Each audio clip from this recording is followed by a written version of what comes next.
My sister-in-law invited me to dinner, insisting I try her secret recipe. Reluctantly I went, but a last-minute work call delayed me. She ate first, claiming she couldn't wait. Moments later she collapsed. At the hospital we discovered the dish was laced with poison, intended for me.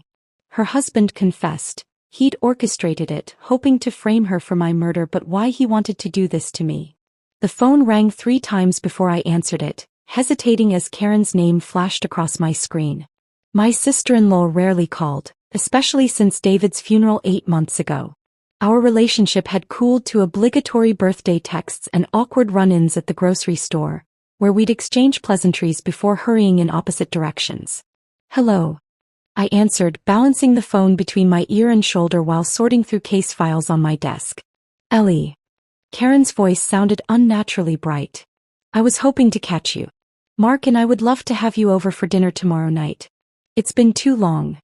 The invitation hung in the air as I flipped through my mental calendar. There was nothing scheduled, but the thought of sitting across from them at their dining table made my skin prickle with discomfort. The last time we'd gathered, the conversation had devolved into thinly veiled accusations about David's medical decisions. Mark had suggested I should have pushed for experimental treatments, while Karen sat silently, twisting her wedding ring. "Before we begin, I want to thank you for being part of this journey. If you're enjoying these suspenseful tales of betrayal, consider subscribing. It's completely free and helps support more stories like this one. Why would someone go to such deadly lengths at a family dinner? What sinister motive lies beneath this poisoned meal? Subscribe now to uncover every shocking twist in this dark tale of greed and survival." "I don't know, Karen. Things have been hectic at the firm." A convenient half-truth. "Please, Ellie. I've been working on Grandma Rose's secret recipe. You know, her famous pot roast? The one from that little recipe book you inherited." Her voice took on an odd, insistent quality. "I've finally perfected it and I want you to try it. It would mean a lot to me." I frowned, twirling a pen between my fingers. Karen had never shown interest in family recipes before. In fact, during holiday gatherings, she'd often make comments about how outdated Grandma's cooking was compared to her modern, health-conscious meals. She'd once referred to the family cookbook as a heart attack waiting to happen. "You're cooking Grandma's pot roast?" I couldn't keep the surprise from my voice. "Yes. I found her notes in some of David's things," she explained quickly. "It feels like a way to connect, you know? After everything." The mention of David's belongings softened me slightly. We'd divided his possessions after the funeral, a process that had been clinical and distant. Perhaps this was Karen's attempt at bridging the gap between us. "Sure," I conceded. "What time?" 7 o'clock. "And Ellie?" Her voice dropped to an almost conspiratorial whisper. "Don't eat beforehand. This is special." After hanging up, I couldn't shake the strange feeling that settled over me. The timing seemed suspicious. Uncle William had passed away just 3 weeks ago, and the reading of his will was scheduled for next Monday. I was his only niece, and rumors had circulated within the family that I might be a significant beneficiary, as I'd spent summers caring for him while my parents traveled for work. Karen and Mark's sudden desire to reconnect seemed too coincidental. They'd barely acknowledged me at Uncle William's funeral, aside from Mark's firm handshake and questions about when the estate would be settled. His financial consulting business had reportedly hit rough waters recently. I'd overheard snippets at the reception about layoffs and lost clients. The next day progressed normally until 4:30 p.m., when my paralegal Jen rushed into my office. Her face was pinched with concern as she placed a folder on my desk. "I think you should look at these," she said. "They're the trust documents for the William Taylor estate. There are inconsistencies in the signature dates. See here? This addendum is dated after your uncle was hospitalized, but before his death. The handwriting doesn't quite match the original." I flipped through the papers, my heartbeat quickening. The amended trust appeared to redirect assets in the event of premature death of primary beneficiaries. My name was specifically mentioned. "This needs to be verified," I said, reaching for the phone. "Call Judge Harrington. We need these documents examined before the official reading."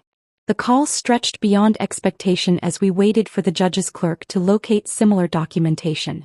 By the time we finished, it was 6:40 p.m. Karen's dinner was in 20 minutes and I hadn't left the office.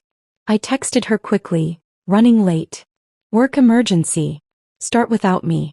Be there ASAP. Her response came immediately. No. Please hurry.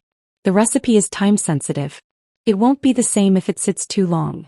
I gathered my things, that sense of unease growing stronger. As I navigated rush hour traffic, my phone buzzed again. It was another text from Karen. Please hurry, Mark is acting strange. My grip tightened on the steering wheel. I dialed her number, but it went straight to voicemail. Before I could try again, another message appeared. Never mind, everything's fine. The contradictory messages sent a chill down my spine. I remembered David mentioning Mark's temper once, how he'd seen him kick a wall after a bad day at work. My brother had laughed it off, just letting off steam, but the memory carried new weight now. I was 10 minutes from their house when a black sedan cut me off, forcing me to slam on my brakes. My phone flew from the passenger seat onto the floor. As I pulled over to retrieve it, I noticed an envelope had slipped from my briefcase.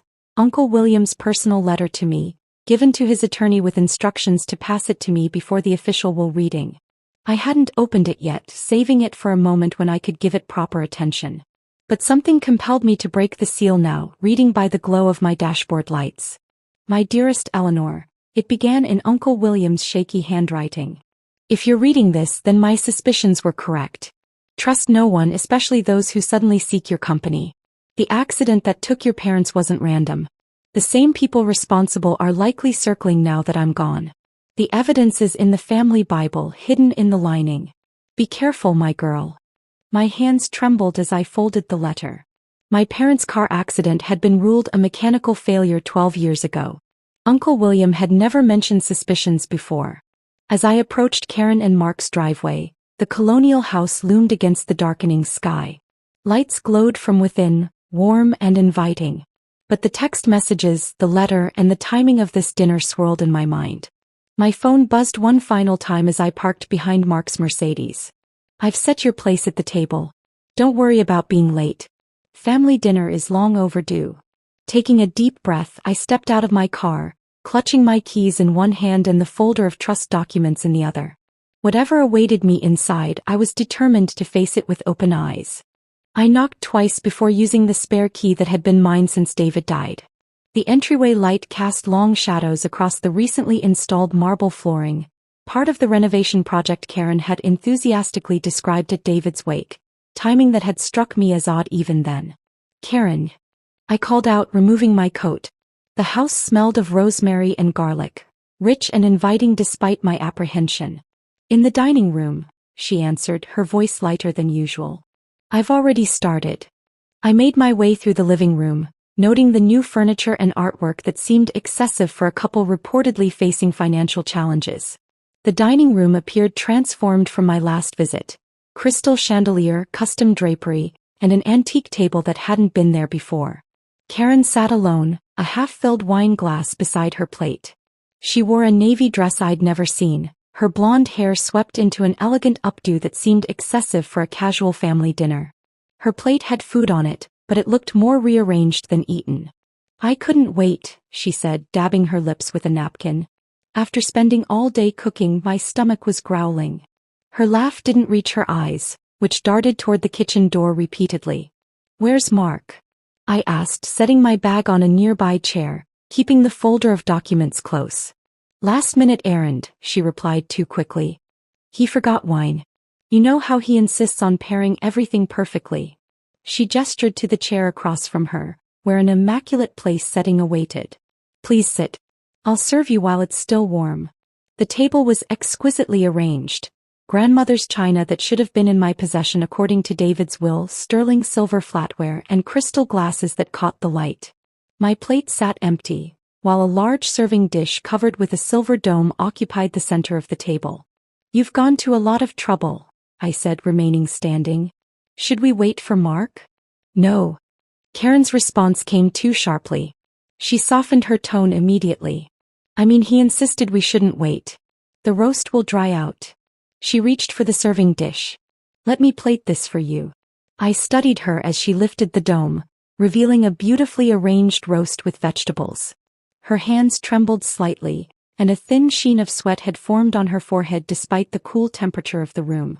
"You mentioned Grandma's recipe," I said, slowly taking my seat.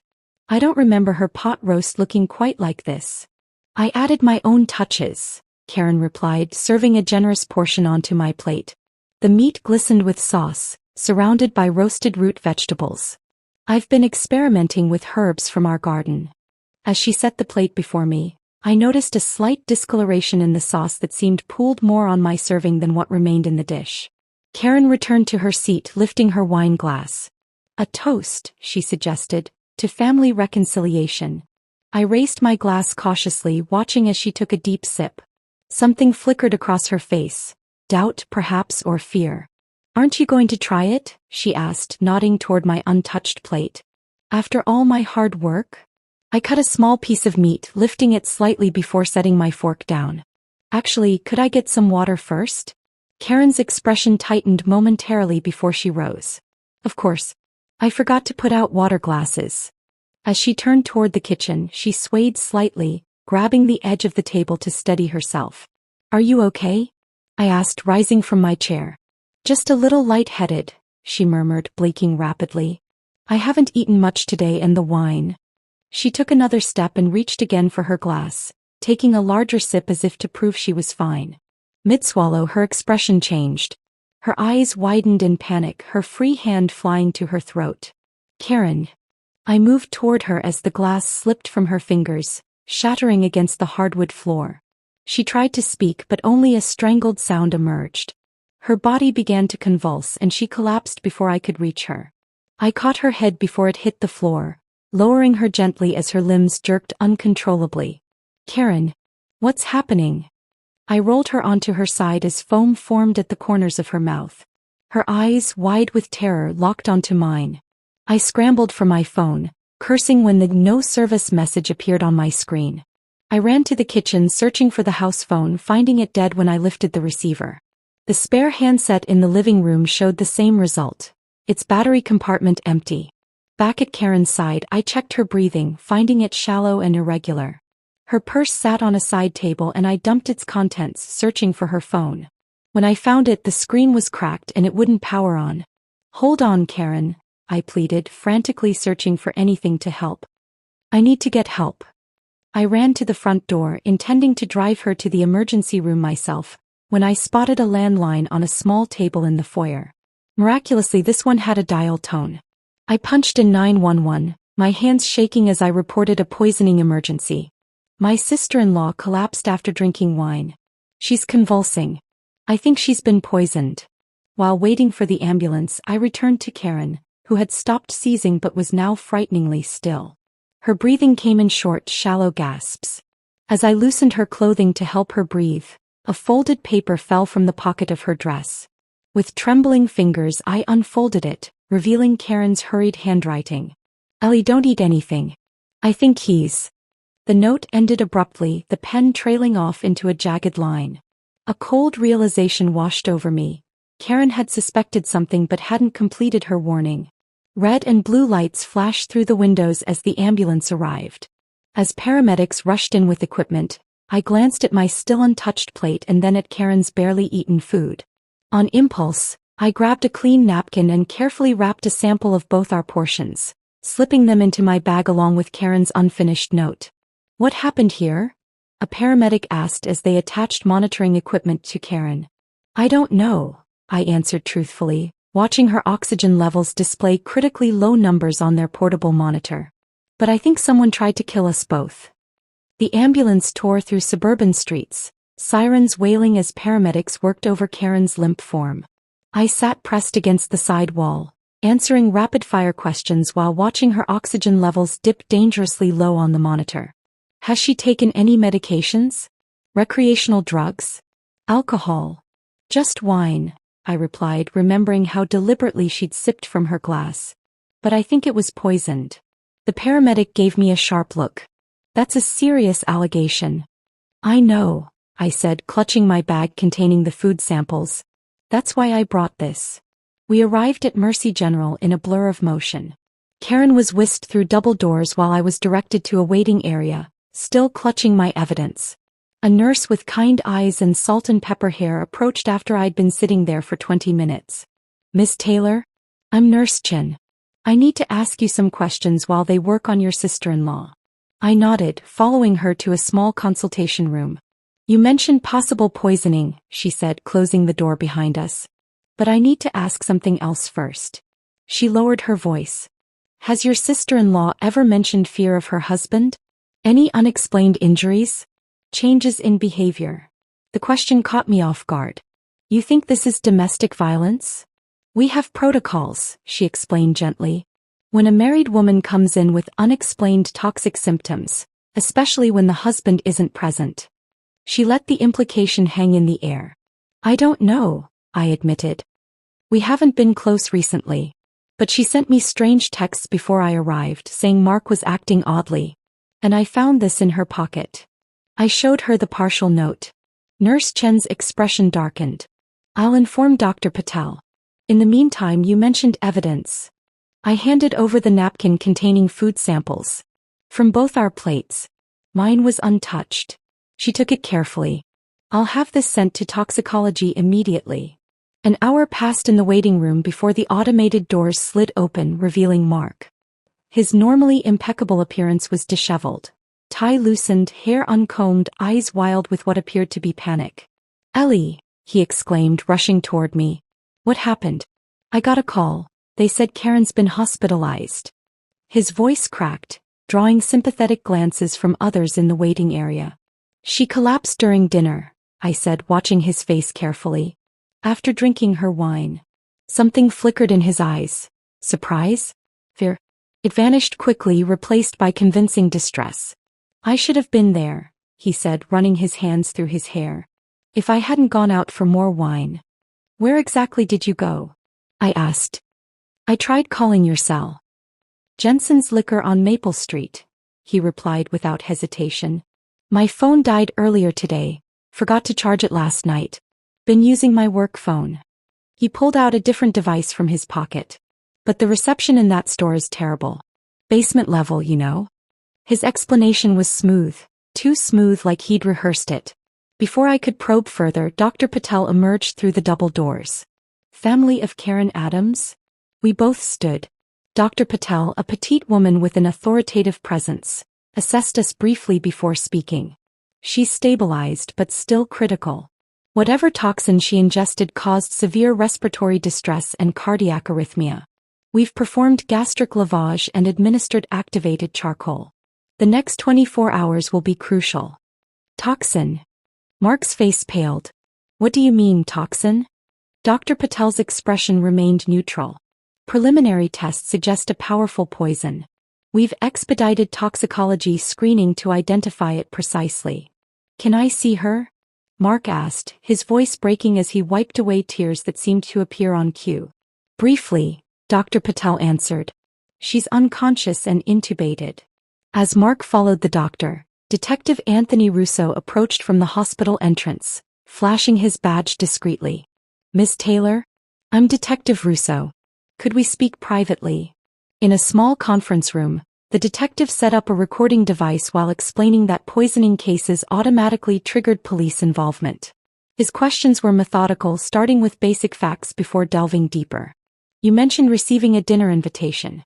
Do you still have it? I showed him the text messages on my phone. That's interesting, he said, scrolling through them. Our tech team pulled the digital records. These texts came from an IP address associated with Mark Adams' laptop, not Karen's phone. My breath caught. He sent them pretending to be Karen? It appears so, Detective Russo confirmed.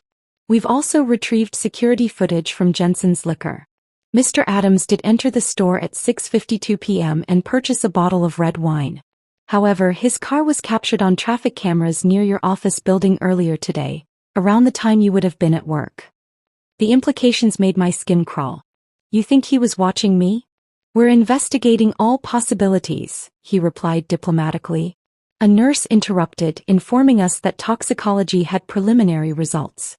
Detective Russo asked to join the consultation and Dr. Patel agreed, her expression grave as she reviewed the report. We've identified the substance as tetrodotoxin, combined with a paralytic agent, she explained. It's extremely rare and highly lethal, typically found in certain marine animals, but this appears to be a synthetic variant. Like something an exterminator might use? I asked, remembering news reports about professional-grade poisons. Similar chemical structure, yes, Dr. Patel confirmed. But this isn't something you'd find in a hardware store. The combination suggests sophisticated knowledge of biochemistry. Detective Russo made notes. I'd like to question Mr. Adams about this. When confronted with the toxicology results, Mark's performance was flawless. Shock, confusion, and vehement denial of any knowledge about such substances. He mentioned Karen's gardening hobby, suggesting she might have accidentally contaminated herself with pesticides. I excused myself to use the restroom, emotionally drained by the evening's events. As I rounded the corner back toward Karen's room, I heard Mark's voice coming from a secluded alcove near the vending machines. The situation is complicated now, he whispered into his phone, unaware of my presence. We need to activate the contingency plan. No, they don't suspect anything yet, but we need to move quickly. The inheritance reading is still scheduled for Monday. I froze, pressing against the wall to avoid detection. If she doesn't make it through the night, we proceed as planned, he continued, his voice suddenly cold and businesslike, all traces of emotional distress gone. If she recovers, well, we'll need to be more creative. I retreated silently, my mind racing.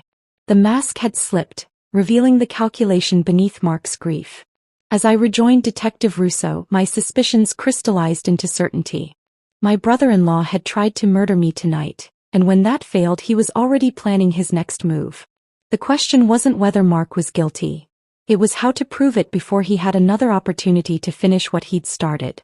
I lingered outside the alcove until Mark finished his call, my heart hammering against my ribs. When he emerged, I ducked into a nearby family waiting room, pretending to study a vending machine until he passed. Once he was gone, I made my way back to Detective Russo, who was reviewing notes in the hallway. I need to tell you something, I whispered, glancing around to ensure Mark wasn't nearby. I recounted the conversation I'd overheard, watching Russo's expression harden as I mentioned the inheritance. What inheritance? He asked, leading me to a more private area. My Uncle William passed away 3 weeks ago, I explained. The reading of his will is scheduled for Monday. I haven't discussed the details with anyone, but there were always rumors that I'd be his primary beneficiary. How substantial are we talking? Uncle William was a founding partner at Meridian Pharmaceuticals, I said. He never married or had children. His estate is valued at roughly $40 million. Detective Russo let out a low whistle. And this wasn't mentioned earlier because? I didn't connect it initially. Mark's never met Uncle William. He died before David married Karen and they weren't close. I hesitated. But there's something else. Uncle William and Karen had a falling out when she was a teenager. He caught her stealing from his home during a family gathering. He pressed charges, though they were later dropped. But he made it clear she was excluded from any inheritance. So if something happened to you, the money would likely go to my next of kin, Karen, I finished. And by extension, Mark would control it if Karen were incapacitated or dead, Russo completed grimly. Let me get a warrant to access their financial records. While Russo made calls, I returned to Karen's ICU room. Mark had stepped out, presumably to speak with doctors.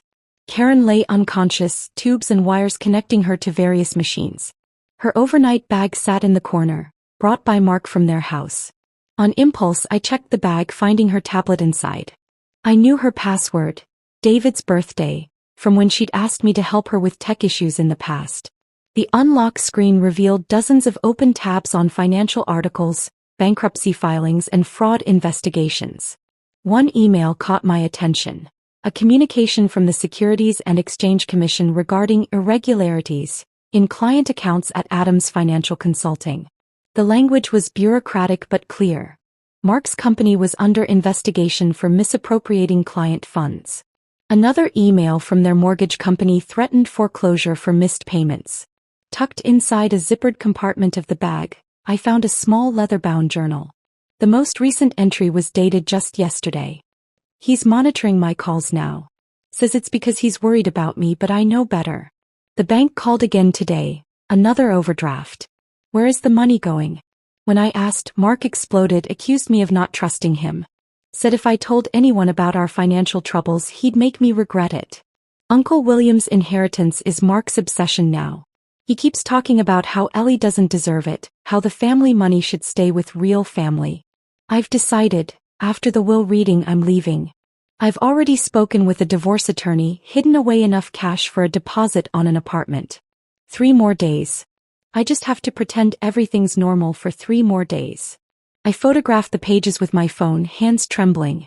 Karen had been planning her escape and somehow Mark must have discovered it. A soft knock interrupted my thoughts. A nurse entered to check Karen's vitals and I quickly returned the journal to its hiding place. Any change? I asked. Her stats are improving, the nurse responded, adjusting in 4. The doctor is cautiously optimistic. As she worked, I noticed prescription bottles in a clear plastic hospital property bag. One label caught my eye, lorazepam, prescribed to Karen by a doctor I didn't recognize. The date was recent, just 2 weeks ago.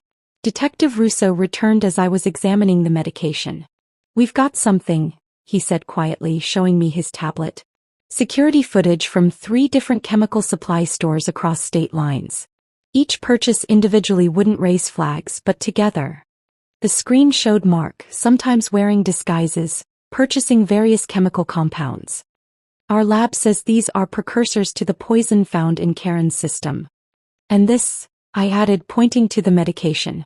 Lorazepam at this dosage could cause memory issues, confusion, suggestibility. Russo looked troubled. Memory manipulation? It would explain a lot, I said. Karen's strange behavior, her contradictory messages.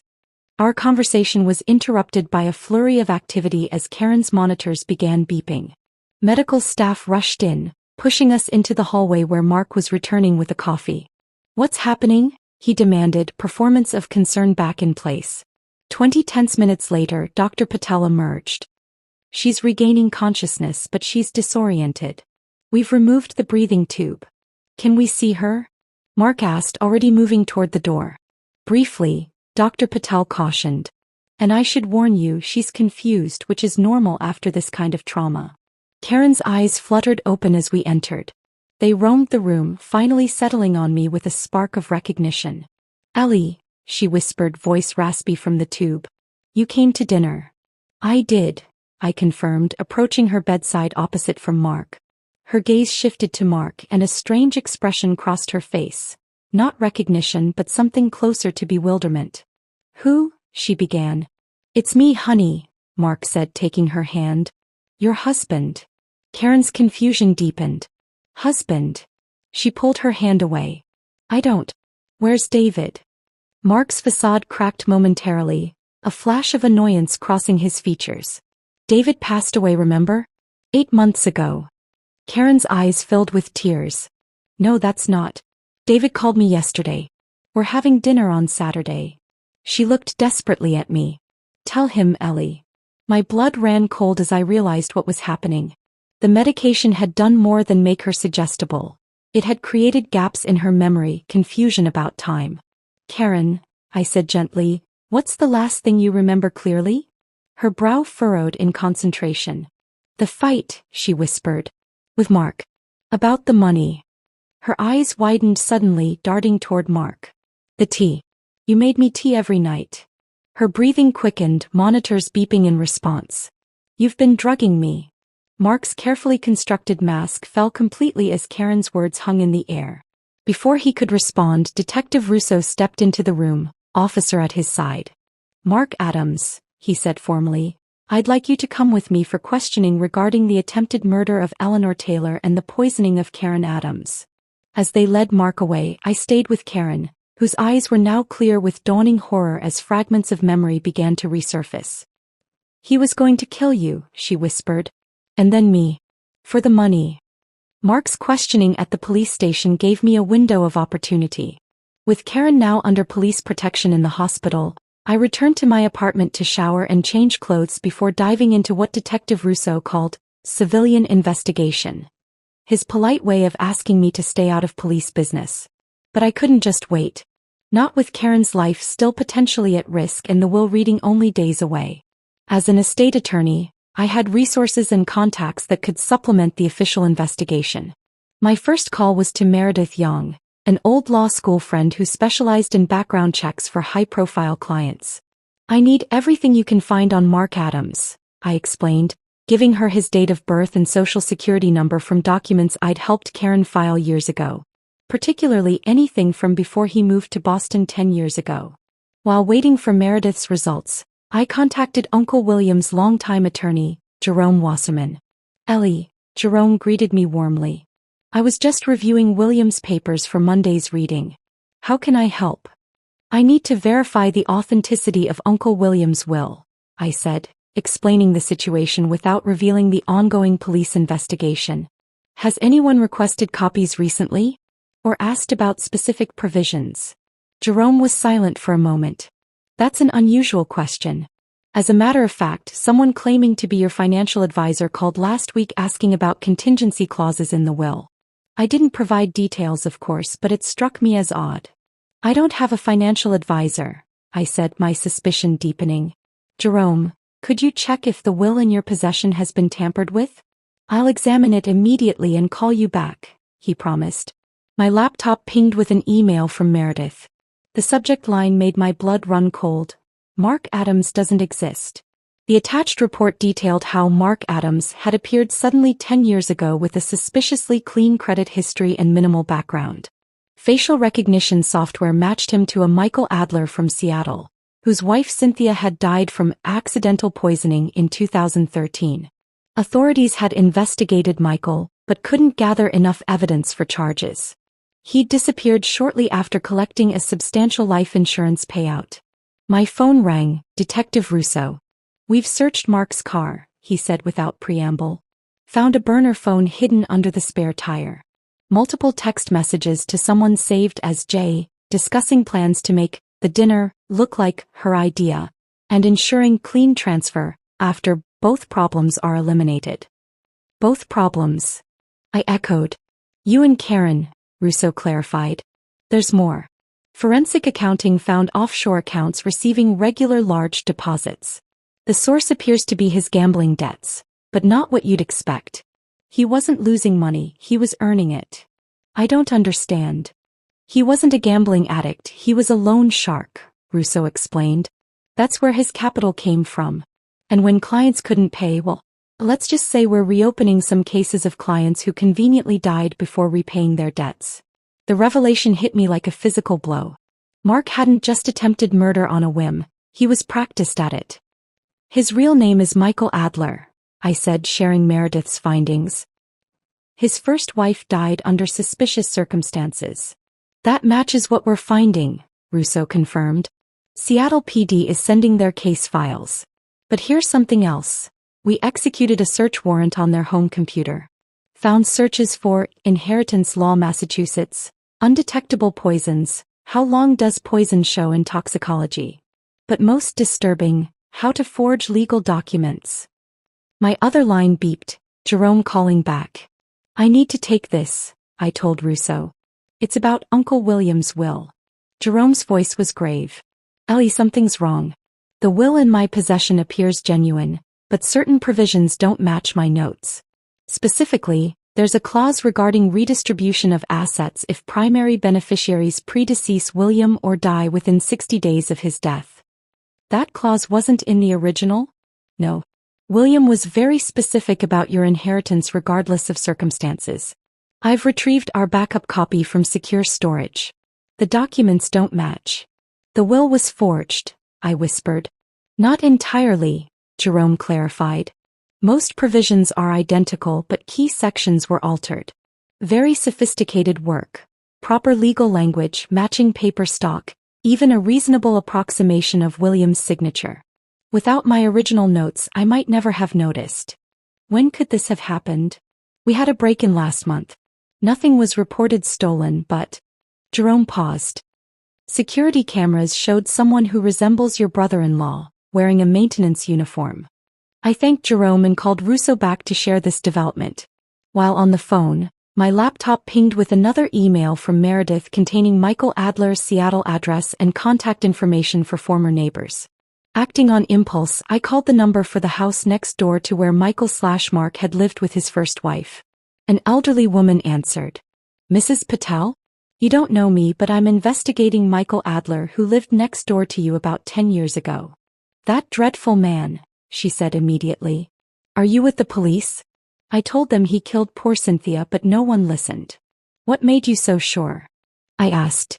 Besides watching him put drops in her tea when she wasn't looking? Mrs. Patel said dryly. The night she died, I heard them arguing about his other woman, a Julia, or Julie, something.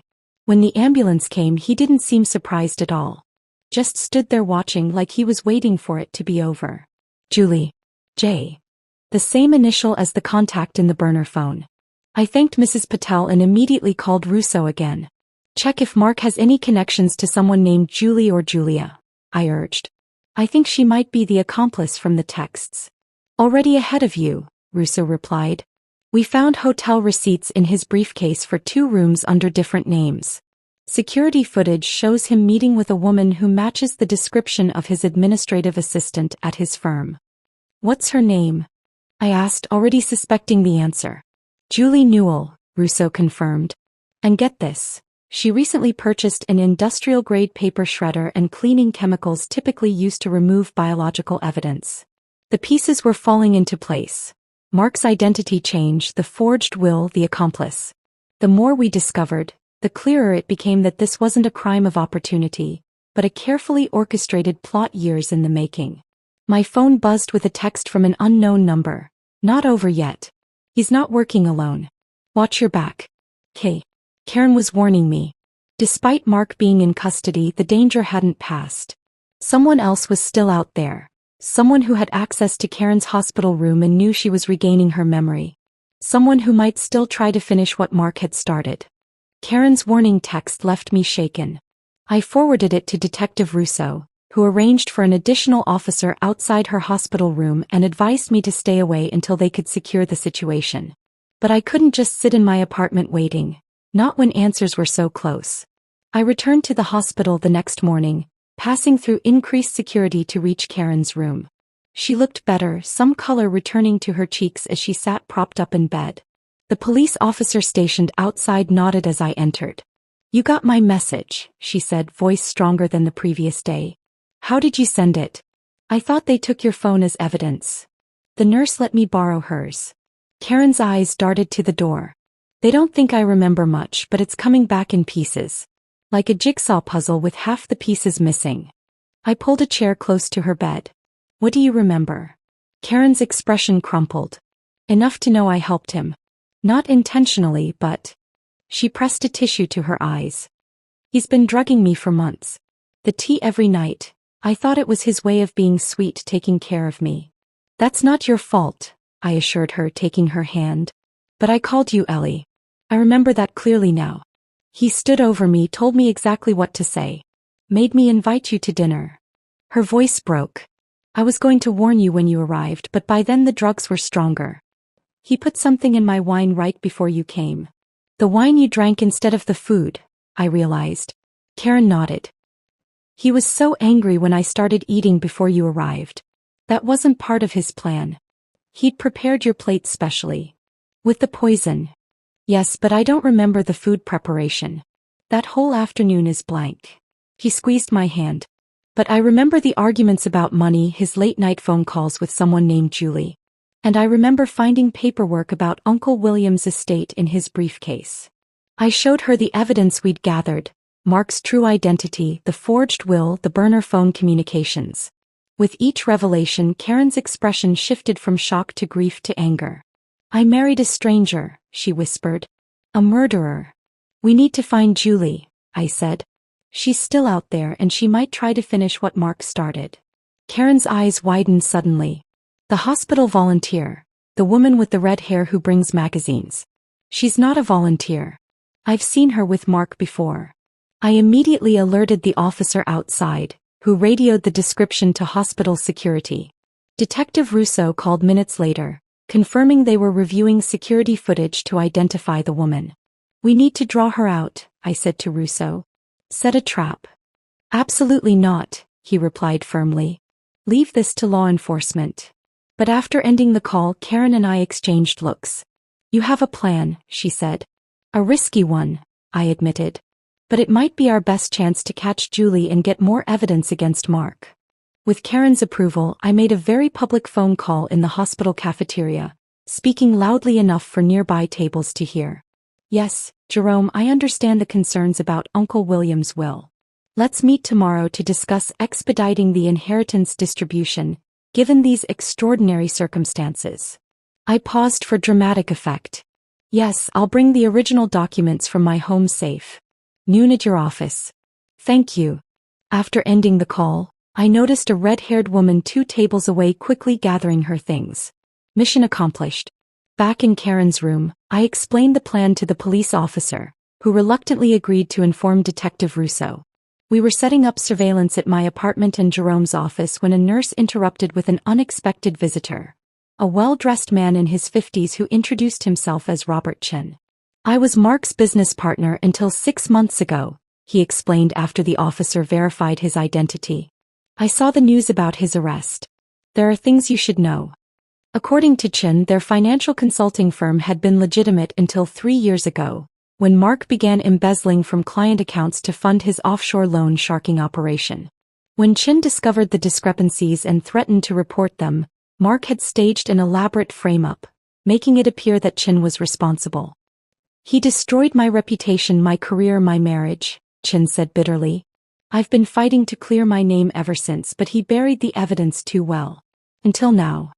Chin provided documentation of transfers, altered records and witness statements that would strengthen the case against Mark.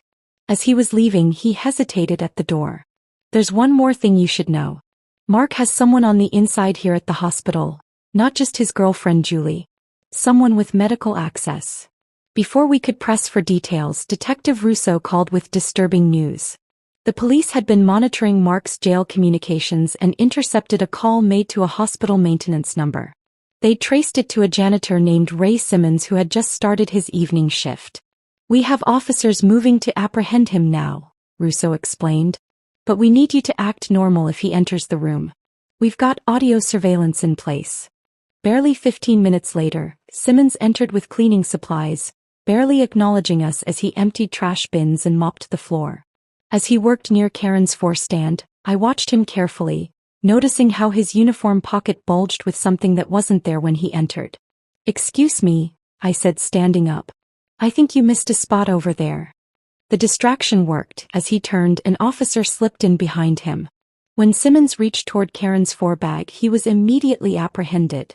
A syringe filled with clear liquid fell from his pocket. Later that evening, Detective Russo played the recording from Karen's room. Simmons had been wearing a wire and Mark's instructions were chillingly clear. "Just add it to her 4 when no one's looking. It'll look like heart failure from the previous poisoning. 5,000 now, 5,000 when it's done." Mark's voice was cold, methodical.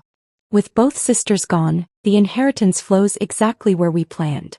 Julie's already taken care of the paperwork.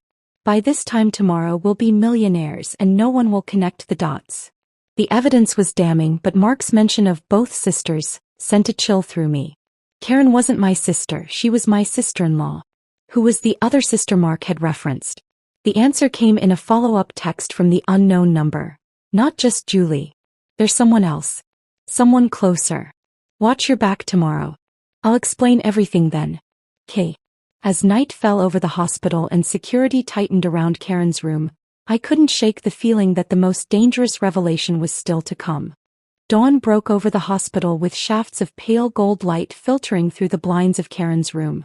I hadn't slept, instead keeping watch from the vinyl recliner beside her bed. Detective Russo's plan was risky but necessary. Mark had requested a meeting with Karen through his attorney, claiming he wanted to apologize. The district attorney had initially refused, but Karen herself had advocated for it. "It's our chance to get his full confession," she'd argued, her voice stronger than it had been since the poisoning. "Let him think he's manipulating me one last time." The plan was simple but dangerous. Karen would pretend to be heavily sedated during Mark's visit, barely conscious and unable to fully comprehend what was happening around her. I would be present as her medical proxy, ostensibly to ensure her well-being during the visit. Hidden microphones would capture everything, while Detective Russo and the district attorney would monitor from an adjacent room. "He won't confess if he thinks I'm listening," Karen said. "But if he believes I'm drugged, that I won't remember. His ego won't be able to resist." At precisely 10 o'clock, the door opened to reveal Mark in an orange jumpsuit, hands cuffed in front of him, escorted by 2 officers. He'd lost weight in the 5 days since his arrest, his face gaunt and shadowed with stubble. But his eyes remained calculating, scanning the room immediately. "You have 15 minutes, the officer said, securing Mark to a chair position between Karen's bed and where I sat. "Miss Taylor has agreed to remain present throughout." Mark nodded, not looking at me. "Hello, Karen," he said softly when the officers stepped outside. "They said you wanted to see me." Karen's performance was masterful. Her eyes fluttered open briefly, unfocused and glassy. She mumbled something incoherent, then appeared to drift back to sleep. The doctors had removed all her IVs and monitors for this meeting, but Mark didn't know that. "She's heavily medicated," I explained coldly. "The doctors say she drifts in and out. Probably won't remember any of this." Mark's posture relaxed slightly. "How unfortunate," he said, though his tone suggested the opposite. "Though perhaps it's better this way. Easier for her to move on eventually." "Why did you do it?" I asked, letting genuine anger color my voice. Was Uncle William's money really worth all this? Mark studied me for a long moment, his expression shifting from calculated sympathy to something colder. "You have no idea what's really happening here, Ellie. You never did." "Then explain it to me," I challenged. "Karen won't remember, and I'm the one you tried to kill. Don't I deserve to know why?" A thin smile spread across his face. "Fair enough. Though I wasn't planning to kill you, just incapacitate you long enough to miss the will reading." He leaned forward, lowering his voice. "The fatal dose was meant for Karen all along." The revelation hit me like a physical blow. "What?" "The perfect plan," he continued, warming to his subject. "Your death would look like an accident, directing your inheritance to Karen. Then her suicide, overcome with grief over another family tragedy, would leave everything to me as her husband. 2 deaths, $40 million, and not a fingerprint connecting me to either." "But why kill Karen at all?" I asked, genuinely confused. "As her husband, you'd have access to the money anyway." Mark's laugh was hollow. "Karen discovered my plans months ago. She was leaving me, had already contacted a divorce attorney. She just needed the inheritance to secure her escape." He glanced at Karen's seemingly unconscious form. "She was smarter than I gave her credit for. But not smart enough." "And Julie? Where does she fit into this?" "Insurance," Mark shrugged. "Someone to finish the job if I couldn't. Someone to split the blame if things went wrong. She's likely in Canada by now." Karen stirred slightly on the bed, a soft moan escaping her lips. Mark's eyes flickered to her, then back to me. "She won't recover fully, you know," he said casually. "The damage to her nervous system is permanent. The doctors just haven't told you yet." "You seem very well informed about her medical condition," I observed. "I did my research.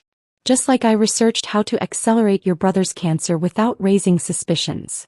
The room seemed to tilt around me. "David? What are you saying?" Mark's expression remained chillingly calm. "Incremental doses of thallium in his supplements. Undetectable unless specifically tested for.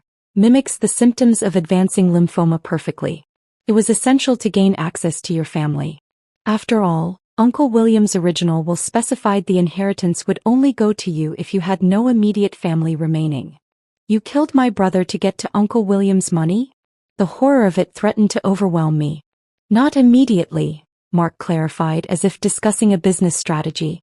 "I needed him alive long enough to establish my position in the family. Then once I had access to William, arranging his accidental fall was simple enough. The old man never suspected his evening tea contained enough sedatives to make him dizzy." Karen's eyes remained closed, but I could see the tension in her jaw, the effort it took to maintain her facade of unconsciousness as she heard the truth about her husband. "You're a monster," I whispered. "I'm a businessman," Mark corrected. "A very good one. This was merely an investment strategy with unfortunate but necessary collateral damage." He leaned closer, his voice dropping. "And the irony? Even from prison I still win. The money flows to Karen, and as her husband, I control her medical decisions if she's deemed incompetent. Which, after the unfortunate complications she's about to experience tonight, she certainly will be. What do you mean? I asked, real fear creeping into my voice. Let's just say hospital security isn't as tight as Detective Russo believes. Mark smiled. Julie may be gone, but there are other loyal employees who stand to benefit from my success. Before I could respond, the door swung open. Detective Russo entered, accompanied by the district attorney and 2 officers. Mark Adams, also known as Michael Adler, the district attorney announced formally, "You're now being charged with the first-degree murder of David Taylor and William Taylor, in addition to the attempted murders of Eleanor Taylor and Karen Adams." Mark's face went slack with shock.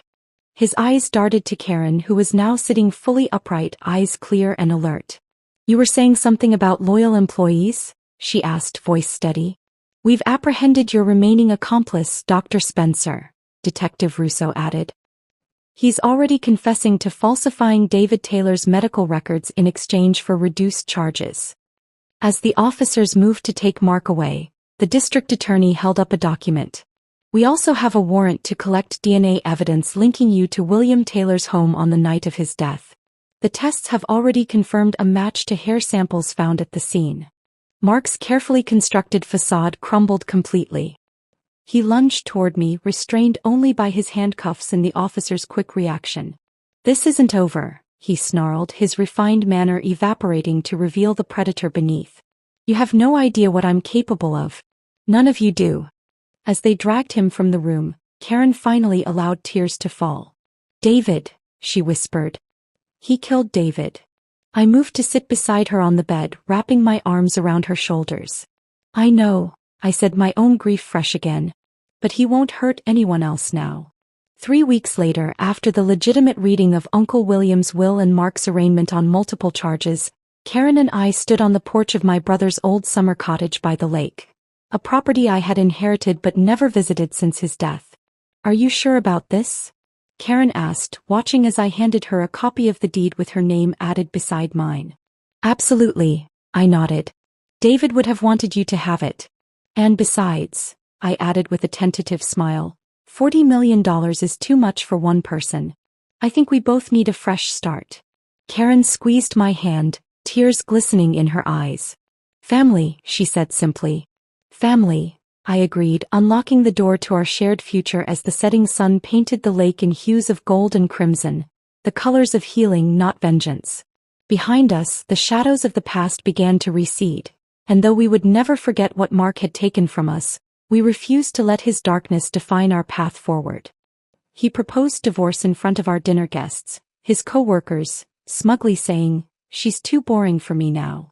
I excused myself, came back with his mistress. His secretary. Turns out she kept receipts. Every shady deal, every fake invoice. He thought I'd be the enemy. I gave her immunity. He got an audit. And a box to pack his things. She doesn't match my image anymore. I'm rising. She's stuck. I felt every syllable of Logan's announcement like a physical blow. My champagne glass froze halfway to my lips as the table fell silent. 20 faces turned to me. Some shocked, others pitying, a few deliberately looking away. My husband had just asked for a divorce during his promotion dinner, and he wasn't even looking at me. Instead, he smirked toward Catherine, his secretary, who at least had the decency to blush. 7 years of marriage, erased with one calculated public humiliation. I should have seen it coming. The signs were there, glaring in retrospect. But to understand how I ended up at that table, and more importantly what happened next, we need to go back to the beginning. If this story of betrayal and calculated revenge speaks to you, consider subscribing. It's free and connects you with more stories of women reclaiming their power. Now let's continue with Anna's journey. I met Logan Miller on orientation day at Westcrest Financial. Both freshly graduated with business degrees, we were part of the same cohort of bright-eyed newcomers ready to climb the corporate ladder.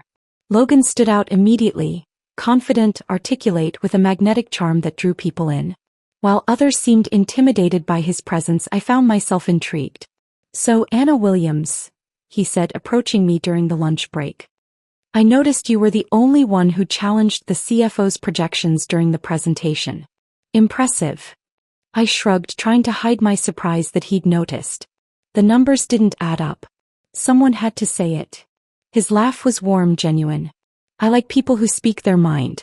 Want to grab coffee after this endless orientation? I have a feeling we're going to be friends. That coffee turned into dinner into late-night strategy sessions for work projects, and eventually into something deeper. We complemented each other perfectly. Logan was bold and visionary while I was detail-oriented and practical. Our colleagues jokingly called us the Dream Team as we collaborated on increasingly important accounts. On our wedding day 2 years later, Logan whispered, "We're going to conquer this company together, you and me." I believed him with every fiber of my being. The first 3 years of marriage were everything I'd hoped for. We pushed each other professionally, celebrating each small victory together. When I landed the Richards account, the one everyone said was impossible, Logan rented out our favorite restaurant and invited our closest friends to celebrate. When he received his first major promotion, I spent weeks planning a surprise weekend getaway to the coast. "We're unstoppable together," he'd say, and I believed it was true. But something shifted during our 4th year of marriage. Subtly at first, so subtly I questioned if I was imagining it. Logan began staying later at the office. Weekend work became common. His phone became an extension of his hand, and he'd step away to take calls during our rare dinners together. "It's just temporary," he assured me. "This Davidson project could be my stepping stone to senior management." I supported him, of course. That's what partners do. When he mentioned the project required frequent trips to the New York office, I helped him pack. When those trips extended from 2 days to 4, then to entire weeks, I maintained our home and sent him encouraging messages. What I didn't tell him was that I'd been approached about a promotion too, one that would have put me on the executive track, leading the emerging markets division. The timing conflicted with Logan's project, and someone would need to maintain our presence in the Seattle office. "Maybe next year," my supervisor said kindly when I declined the opportunity. "Family comes first." I understand. Logan never knew about my sacrifice. It didn't seem important to mention it. We were a team after all. His success was our success. Until it wasn't. The first time I met Catherine White was at the company holiday party. Logan introduced her as the most efficient secretary in the building. "She's saving my life on the Davidson project." She was poised, articulate, and undeniably beautiful. Something in the way she looked at Logan made my stomach tighten, but I dismissed the feeling as petty jealousy. "Catherine is amazing," Logan mentioned with increasing frequency. Catherine suggested a new approach to the client presentation. Catherine stayed late to help me prepare for the board meeting. When I suggested a weekend away to reconnect, our first in months, Logan checked his calendar and frowned. "I can't." Catherine scheduled a strategy session with the New York team on Saturday. "Can't you reschedule?" I asked, trying to keep my voice light. "We haven't had a weekend together in almost 3 months. His expression hardened slightly. "This is important, Anna. The Davidson project will determine my future at Westcrest." "Our future," I corrected gently. His pause lasted just a beat too long. "Right. Our future." That night, I found myself staring at our wedding photo on the nightstand while Logan slept soundly beside me. We looked so young, so certain of our shared path. When had we started walking separate roads? The distance between us grew wider with each passing month. Logan's dismissals of my concerns became more direct. "You're being insecure," he said when I mentioned Catherine's late-night texts. "She's just dedicated to her job."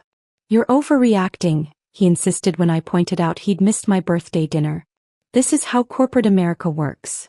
"Maybe if you were more ambitious," he suggested during one particularly heated argument, "you'd understand what I'm trying to accomplish." That one stung the most. I had been ambitious, still was, but had chosen to support his dreams temporarily. The fact that he couldn't see that revealed how little he now understood me. When the announcement came that Logan had been promoted to senior vice president, I forced myself to be happy for him. This was what he'd worked for, what we'd worked for, wasn't it? The company planned a celebration dinner at Oakmont, the most exclusive restaurant in Seattle. Important clients would attend, along with the executive team. "This is a big night for us," I said, emphasizing the us slightly.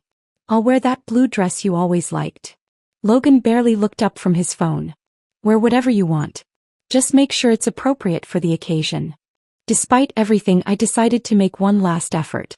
I spent hours getting ready for the dinner, had my hair styled the way he used to compliment, bought a new dress that matched his favorite tie.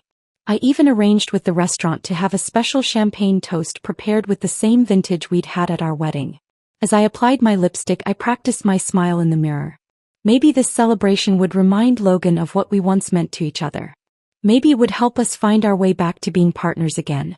How naive I was. How desperately I clung to what was already gone. I couldn't have known that within hours, Logan would publicly announce his desire for divorce in front of everyone who mattered in our professional lives. I couldn't have imagined he would dismiss our entire relationship, our shared dreams, my sacrifices, our history, with such casual cruelty. And I certainly never suspected that his humiliating announcement would ultimately lead to his downfall, or that I would be the architect of his professional ruin. But that moment was still hours away as I fastened the clasp on my necklace and called out, "Logan, we should leave soon. We don't want to be late for your celebration." The navy blue silk dress hung on our bedroom door, the price tag still attached. I'd splurged far beyond our usual budget, convinced this night deserved something special. The saleswoman had assured me it was perfect, classic with a modern edge, exactly what the wife of a newly promoted executive should wear. I spent 2 hours getting ready. A stylist at Dry Bar created soft waves in my hair, the way Logan had once told me looked effortlessly beautiful. My makeup was subtle but polished, and I'd even scheduled a manicure during my lunch break. As I fastened the teardrop pearl earrings Logan had given me for our 5th anniversary, I studied my reflection. For the first time in months, I recognized a spark of hope in my eyes. "Logan? We should leave in 15 minutes. I called, smoothing the dress one final time. He appeared in the doorway, already dressed in his charcoal suit and checking his watch. His eyes flicked over me, pausing briefly on the dress. "Is that new?" His tone wasn't curious, it was assessing. "Yes. Do you like it?" He frowned slightly. "It's a bit much, isn't it? This is a business dinner, not a cocktail party." The spark in my eyes dimmed. The saleswoman said it was perfect for an executive dinner. "You're not the executive," he replied, checking his phone. "Anyway, it's fine. We're running late. Catherine's already texted that some people have arrived." The casual mention of his secretary's name, and the fact she was apparently texting him about dinner guests, felt like a small slap. I swallowed my response and grabbed my clutch. The drive to Oakmont was mostly silent.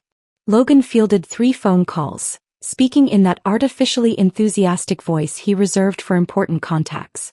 Between calls, he rehearsed talking points for conversations with specific executives, never once mentioning my role for the evening or asking if I was nervous about meeting the senior leadership. Oakmont Restaurant occupied the top floor of Seattle's glass-wrapped Azimuth Tower. Floor-to-ceiling windows showcased the twinkling city and distant mountains. Any other night, I would have been awed by the spectacular view, the impeccable service, the menu rumored to have a 3-month waiting list. Tonight, I noticed only the heavy knot of anxiety in my stomach as we stepped off the elevator. Catherine greeted us immediately. "Logan, everyone's been asking for you."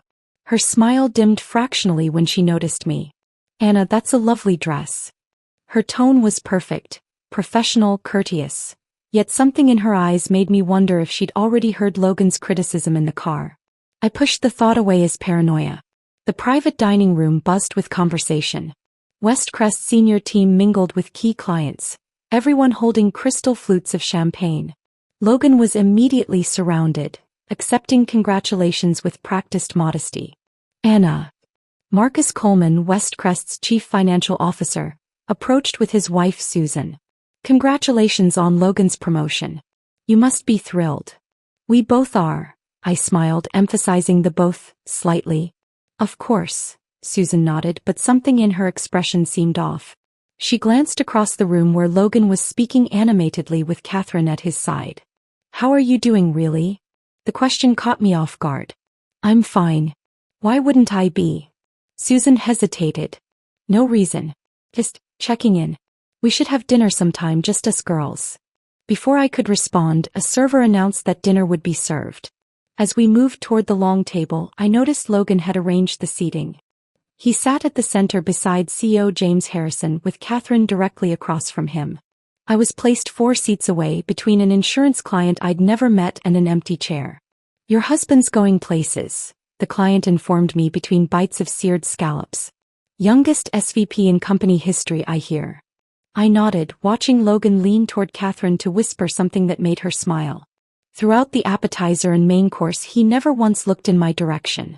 When dessert arrived, an artful construction of chocolate and gold leaf, Harrison stood to make a toast. The room quieted as he praised Logan's vision, drive and contribution to Westcrest's record profits.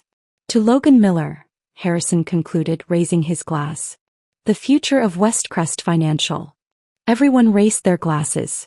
I caught Logan's eye across the table and smiled. For an instant I thought he might acknowledge me, his partner, the woman who had supported every step of his career. Instead he remained standing as Harrison sat down. "Thank you, James. This promotion represents everything I've worked toward." His confident voice filled the room. "And speaking of the future, I believe in making decisive changes when necessary." A strange feeling crawled up my spine. Anna and I met at Westcrest. She's been beside me throughout my journey here. He paused, and for a heartbeat I thought he might actually be acknowledging my support. But I've realized recently that what served me in the past isn't what I need moving forward. His gaze never met mine.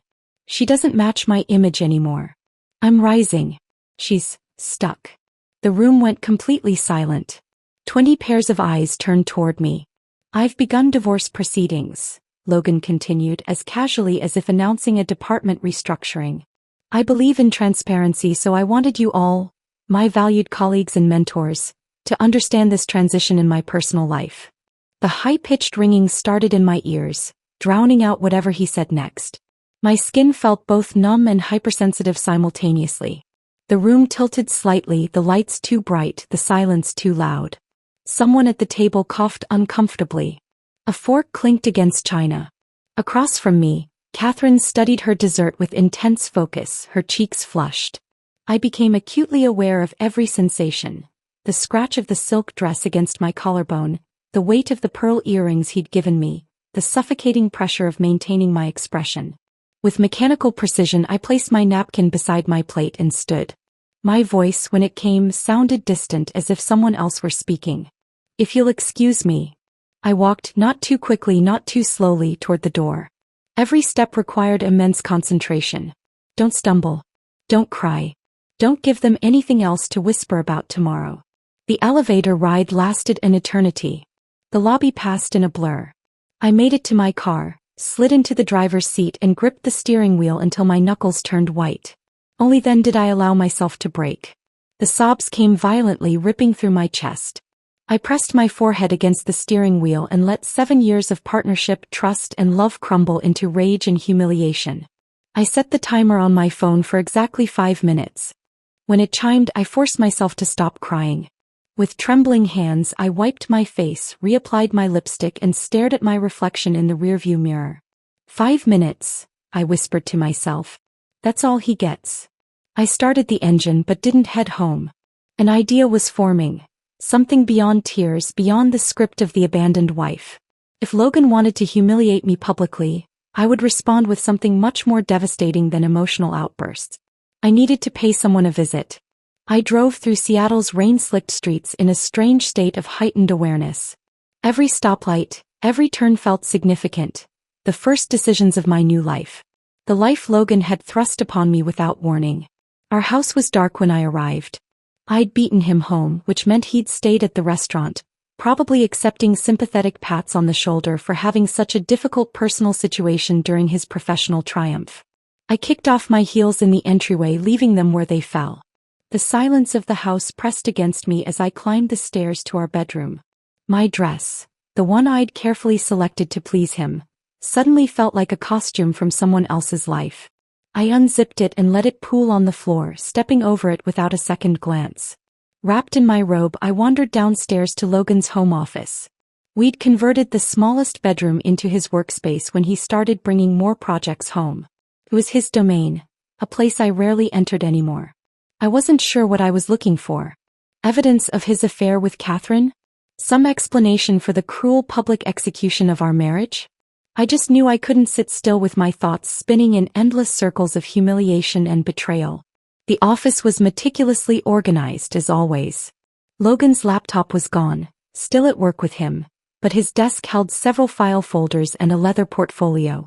I sat in his chair, feeling oddly transgressive, and opened the top drawer. Nothing unusual. Pens, paper clips, a company directory. The second drawer held notepads and spare chargers. In the bottom drawer I found a stack of file folders labeled with client names and project codes. I recognized most of them from conversations over the years. The Davidson project that had consumed so much of his time, the Archer acquisition, the Meridian partnership. Without any clear purpose, I opened the Davidson folder and began flipping through the contents. Most of it was standard documentation. Contracts, timelines, budget projections. But halfway through I noticed something odd. A series of invoices from suppliers I didn't recognize, each for substantial amounts. Brayburn Consulting, $147,000. VectorPoint Solutions, $86,500. Argent Research Group, $215,000. The number seemed unusually round for legitimate business expenses. And the companies themselves felt generic. Manufactured. A yellow sticky note was attached to one invoice, with neat handwriting I didn't recognize. No incorporation records found for Brayburn. Second address non-existent. Verification. I stared at the note, pulse quickening. Then I checked the other invoices. More sticky notes, all in the same precise handwriting. Amount exceeds approved budget by $53,000. No deliverables documented. Third identical payment this quarter. Someone was questioning these transactions.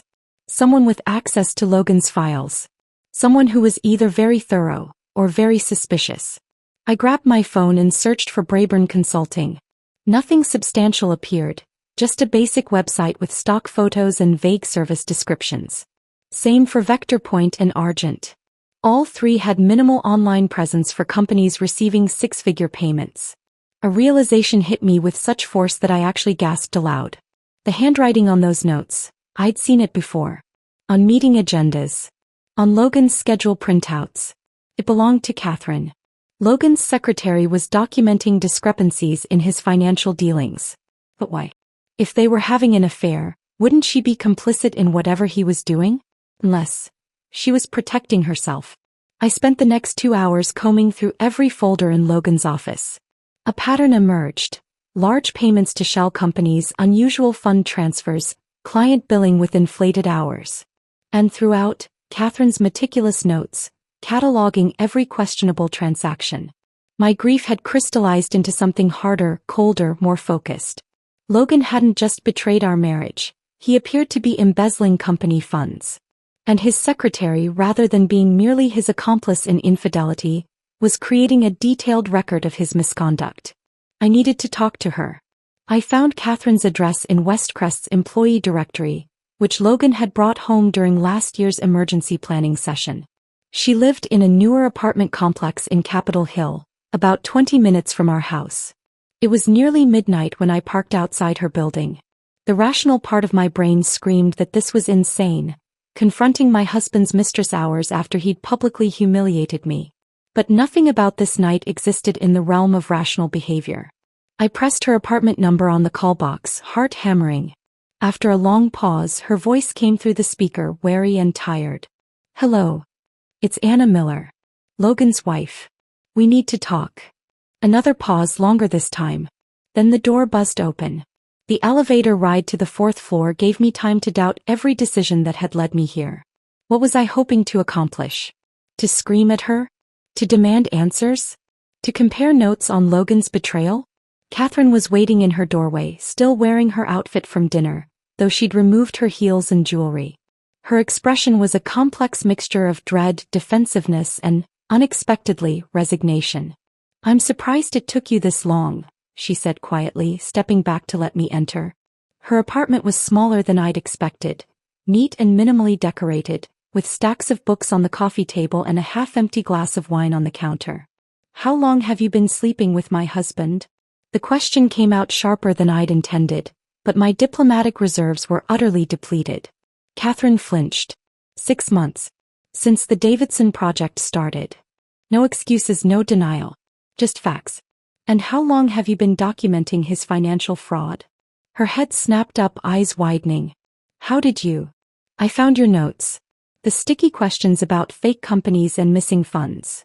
She sank onto her sofa, fingers pressed against her temples. 8 months. I noticed discrepancies in the expense reports first.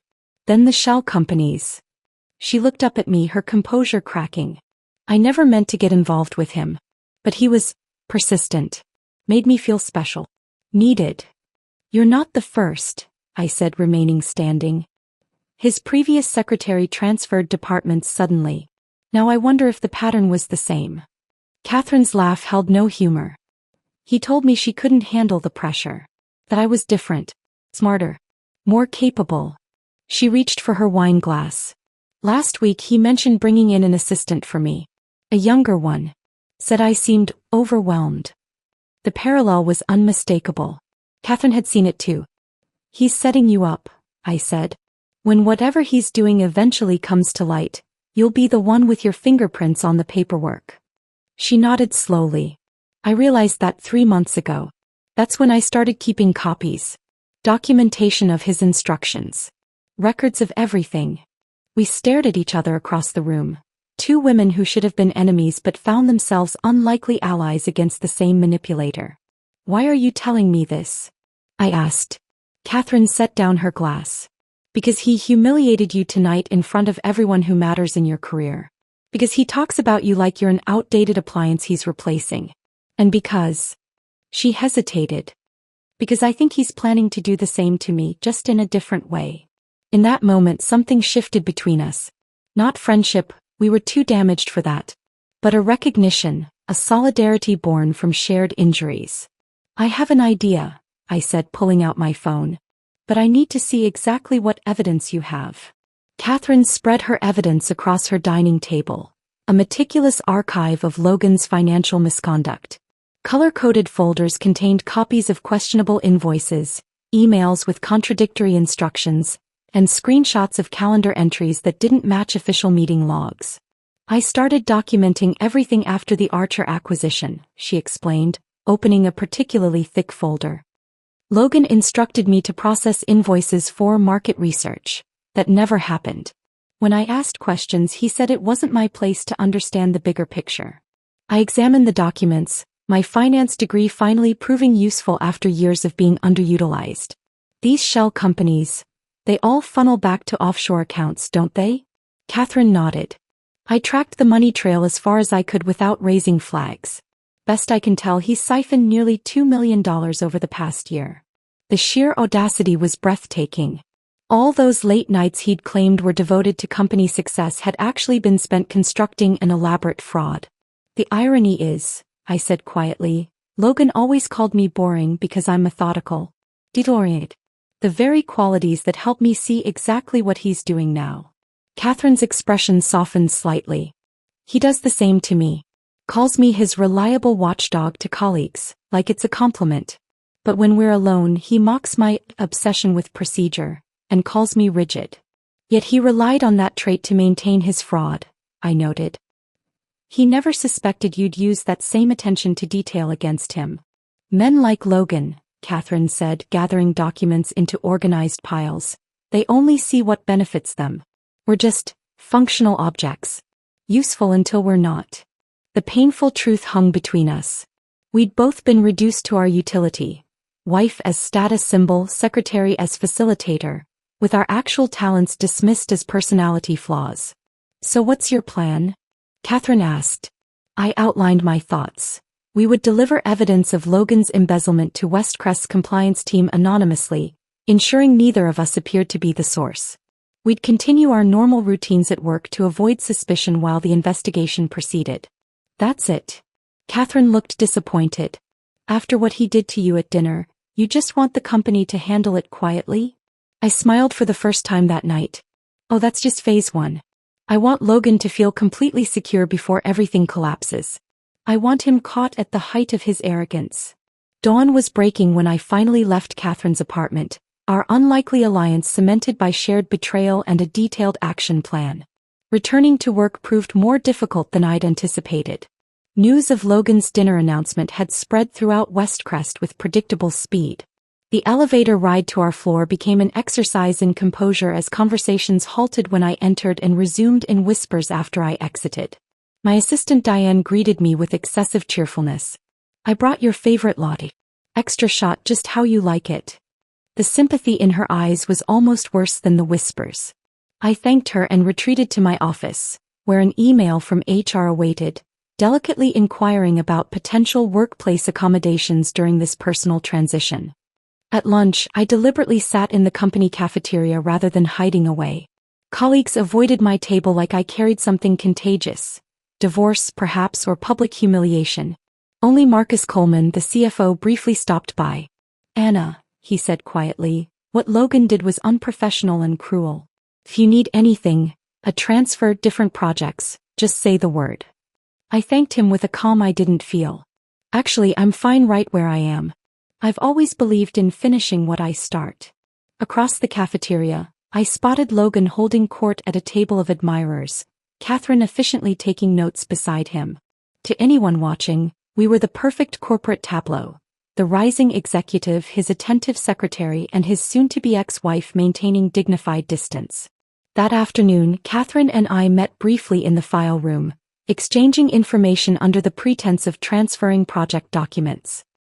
"He's scheduled a one-on-one with Harrison tomorrow," she whispered. "I think he's going to propose restructuring the Davidson project team. Let me guess, removing anyone who might question his methods too closely?" She nodded. "Including the financial controller who's been asking about those Brayburn invoices." "Perfect timing," I replied. "I submitted the anonymous evidence package to compliance this morning." We separated quickly when footsteps approached, resuming our roles as professional strangers. The duplicity was exhausting but also oddly exhilarating. At home each night, doubt and fear would creep in. What if our plan failed? What if Logan somehow twisted the investigation to implicate Catherine? What if I was overestimating my own cleverness and underestimating his? During one particularly bleak 3 a.m. spiral, I almost called Catherine to abort our plan. Instead, I reread my notes from a financial forensics workshop I'd attended years ago, a professional development course Logan had mocked as unnecessarily technical for my position. Those boring skills now formed the backbone of our strategy. Day by day we maintained our charade. I processed reports and attended meetings with robotic efficiency while secretly tracking the compliance investigation's progress through a contact in internal audit. Catherine continued as Logan's perfect secretary, anticipating his needs and maintaining his calendar while strategically placing additional evidence where investigators would find it. The psychological toll was considerable. I lost weight, developed insomnia, and jumped whenever my phone rang. Catherine confessed during one of our clandestine meetings that she'd started having panic attacks in the ladies' room. "Sometimes I wonder if it's worth it," she admitted, her usual composure cracking. "He's so confident, so untouchable. What if we're just destroying ourselves instead of him?" I surprised myself by reaching for her hand. "That's exactly what he's counted on all along, that we'd be too afraid to challenge him. That we'd accept being diminished. That his version of reality would prevail because he's said it loud enough, long enough." Catherine squeezed my hand briefly before letting go. "How are you holding up with all the office gossip?" I grimaced. "Yesterday I overheard someone say Logan left because I let myself go. Apparently, my greatest crime was not maintaining my appearance to executive spouse standards. Meanwhile, 3 different men have asked me if I'm available now that the Logan situation is resolving," Catherine countered with a bitter laugh.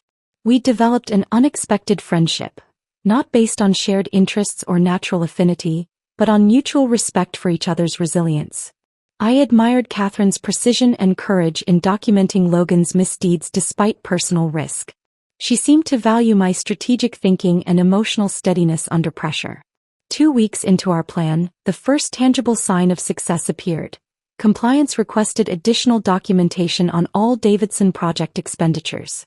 Logan, unaware of the scrutiny's true source, assigned Catherine to compile the records, assuring her he'd guide her through any sensitive areas.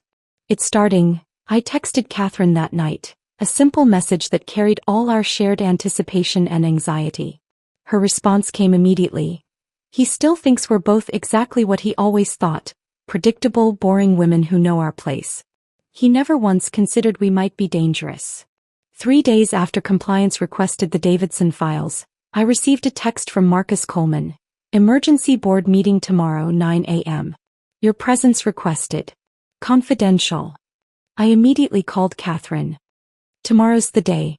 Has Logan mentioned anything about a board meeting? No, she sounded tense. He's been in an unusually good mood actually. Just approved a weekend trip to Whistler with some clients. Perfect, I said. He has no idea what's coming. That night I stood before my closet, fingers trailing across hangers until they found it. The navy blue silk dress I'd worn to the promotion dinner. The dress he'd criticized as too much before publicly humiliating me. I removed the dry cleaning plastic and laid it out for morning. Sleep evaded me. I kept rehearsing what I might say, how I would maintain composure when Logan finally understood who had orchestrated his downfall. By dawn, I'd abandoned any hope of rest and instead sat at my vanity, carefully applying makeup to mask my exhaustion. The dress still fit perfectly, though I'd lost weight in the week since that fateful dinner. I fastened the same pearl earrings, swept my hair into the same elegant twist. The symmetry felt important somehow, closing a circle, returning to the scene of the crime with new purpose. I arrived at Westcrest 30 minutes early, surprised to find Catherine waiting in the lobby. She wore a crisp white blouse I'd never seen before, professional but striking. New shirt? I asked. First purchase with my raise, she replied with a small smile. The one Logan's been too busy to process for 3 months. We rode the elevator in silence, our reflections in the polished doors showing 2 composed professional women betraying no hint of the emotional storm beneath our calm exteriors. The boardroom was already half full. James Harrison and the executive team occupied one end of the table, while representatives from legal and compliance filled the other. Marcus nodded slightly when we entered, his expression giving nothing away. Catherine took a seat near the door while I chose one directly across from where Logan would sit. 10 minutes later he strode in, exuding confidence in a freshly tailored suit. He faltered momentarily upon seeing me, clearly surprised by my presence and my identical outfit. I met his gaze without expression. Logan, Harrison began once everyone was seated, thank you for joining us. I'm sure you're wondering about this unexpected meeting. Always happy to help with company matters, Logan replied smoothly, though his eyes darted between me and the serious faces around the table. Harrison nodded to Eliza Winters, head of compliance. Eliza, please proceed. Mr. Miller, she began formally. Our department has been conducting an investigation into financial irregularities within the Davidson project. We've identified numerous unauthorized payments, falsified invoices and improper fund transfers totaling approximately $2.1 million. Logan's smile didn't waver, but his knuckles whitened as he gripped his pen. There must be some misunderstanding. The Davidson project involves complex international transactions. Perhaps your team misinterpreted standard practices. We considered that possibility, Eliza continued, sliding a folder across the table. Until we traced the shell companies receiving these payments. All roads lead back to accounts controlled directly or indirectly by you. His composure cracked slightly. This is absurd. Who provided this so-called evidence? It's clearly a misrepresentation. The evidence speaks for itself, Harrison interjected. Multiple sources have corroborated these findings. Logan's eyes locked on me, sudden comprehension dawning. This is her doing, isn't it? My wife, soon ex-wife, trying to sabotage me out of spite. I remained silent, my face neutral. The board members shifted uncomfortably. Logan, Harrison said firmly, this isn't about your personal situation. The documentation is extensive and conclusive. Documentation maintained by my secretary, Logan countered, turning toward Catherine. If there are irregularities, she processed everything. She's the one who should be investigated. Catherine didn't flinch. I followed your explicit instructions, Mr. Miller. Instructions I fortunately documented thoroughly, as is my standard practice. You treacherous, Logan began, then caught himself. She's lying. She's clearly colluding with my wife. Mr. Miller, Eliza cut in, both Ms. White and Mrs. Miller approached compliance independently with concerns. They've both been granted immunity in exchange for their cooperation, as neither directly benefited from the misappropriated funds. The blood drained from Logan's face. His desperate glance swept the room, searching for allies and finding none. His charming smile reappeared, the one that had once made me believe anything he said. James, we've known each other for years. This is clearly a misunderstanding that we can resolve privately. There's no need for this spectacle. Harrison remained impassive. The board has reviewed the evidence and made its decision. Your employment is terminated effective immediately. Legal will contact you regarding potential criminal charges. Logan's facade finally shattered. You can't do this. I built the Davidson portfolio. The clients trust me. Catherine, tell them there's been a mistake. Catherine gathered her notes and stood. I've already told them everything they need to know, Mr. Miller. As security was called to escort Logan from the building, his eyes found mine, filled with a mixture of hatred and disbelief. You, he hissed. Boring, predictable. Anna orchestrated this? I leaned forward, speaking just loudly enough for him to hear. I learned from the best how to identify weaknesses and exploit them. Yours was always your ego. The aftermath of the board meeting passed in a blur. I declined Harrison's offer to take the day off, instead returning to my office to complete a report due that afternoon. Normality felt like its own form of victory. That evening I arrived home to find Logan's car in the driveway. I'd known this confrontation was inevitable, yet my heart still raced as I unlocked the door. He was upstairs haphazardly throwing clothes into a suitcase. When he heard my footsteps, he turned with a fury I'd never witnessed before. Happy now, he snarled. You've destroyed everything I built. You destroyed it yourself, Logan. I just made sure you couldn't blame anyone else for the collapse. They'll never make the charges stick, he said, but uncertainty wavered beneath his bravado. I had contingency plans. Yes, I found those too, I replied calmly. The offshore accounts in the Caymans? The backup identities? All provided to investigators. He sank onto the bed, suddenly looking smaller. How did you do it? You were never interested in the financial details of my work. That's where you were wrong. I was always interested, you just stopped seeing me as someone worth sharing with. I leaned against the doorframe. You called me boring, Logan. Turns out attention to detail and methodical thinking are tremendous assets when dismantling a fraud. For a moment, vulnerability cracked through his anger. We had something real once, didn't we? Before all this. The question caught me off guard. Had we? Or had I just been a convenient stepping stone in his ascent? I think we did, I answered honestly. But you decided I didn't match your image anymore.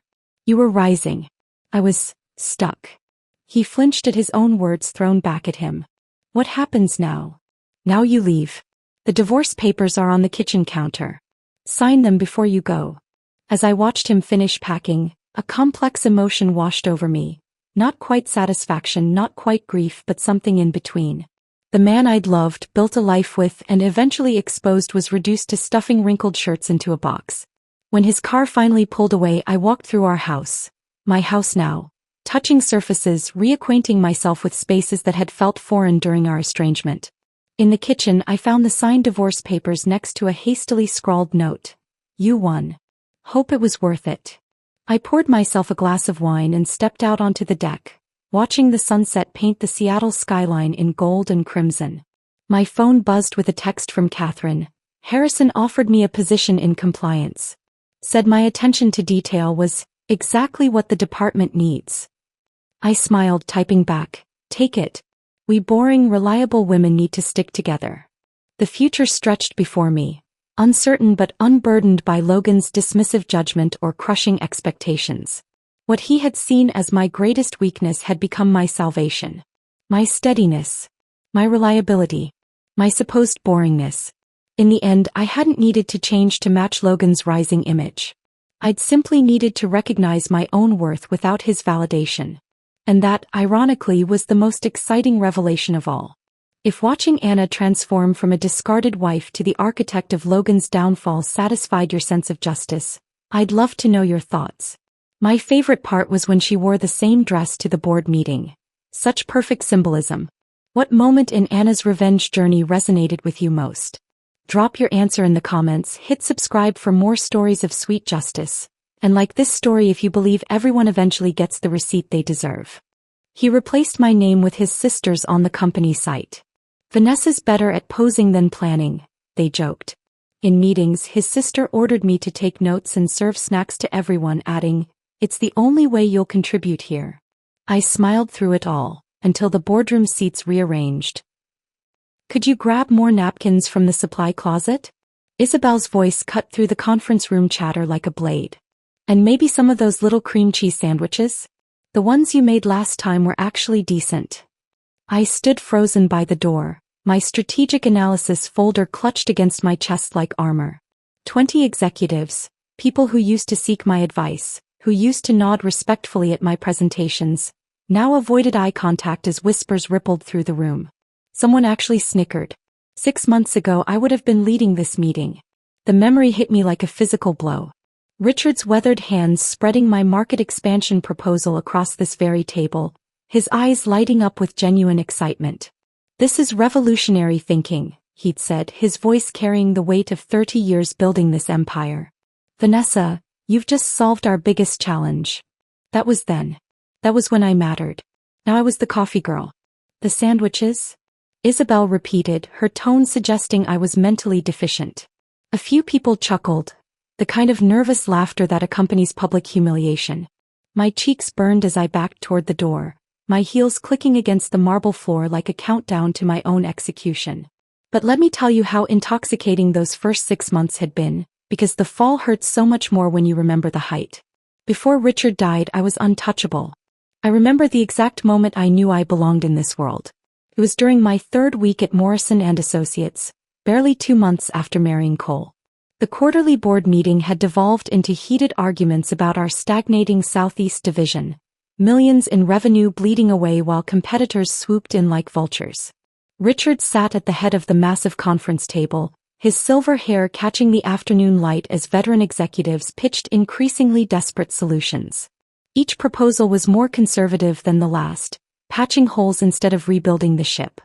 "What do you think, Vanessa?" His question silenced the room like a judge's gavel. 20 pairs of eyes turned toward me, some curious, others skeptical, a few openly hostile. These were men who'd built careers on playing it safe, who viewed innovation as a dirty word. I was 28 years old, female, and according to their whispered assumptions, only there because I'd married the boss's son. I stood slowly, my heart hammering against my ribs. "We're trying to save a sinking division instead of building a new ship," I said, my voice steadier than I felt. "The Southeast isn't failing because we're doing something wrong. It's failing because we're doing the right things for the wrong decade." The silence stretched until Richard leaned forward. "Continue." For the next 20 minutes, I dismantled our traditional approach piece by piece. I presented data they'd ignored, demographic shifts they'd missed, technological opportunities they'd dismissed as fads.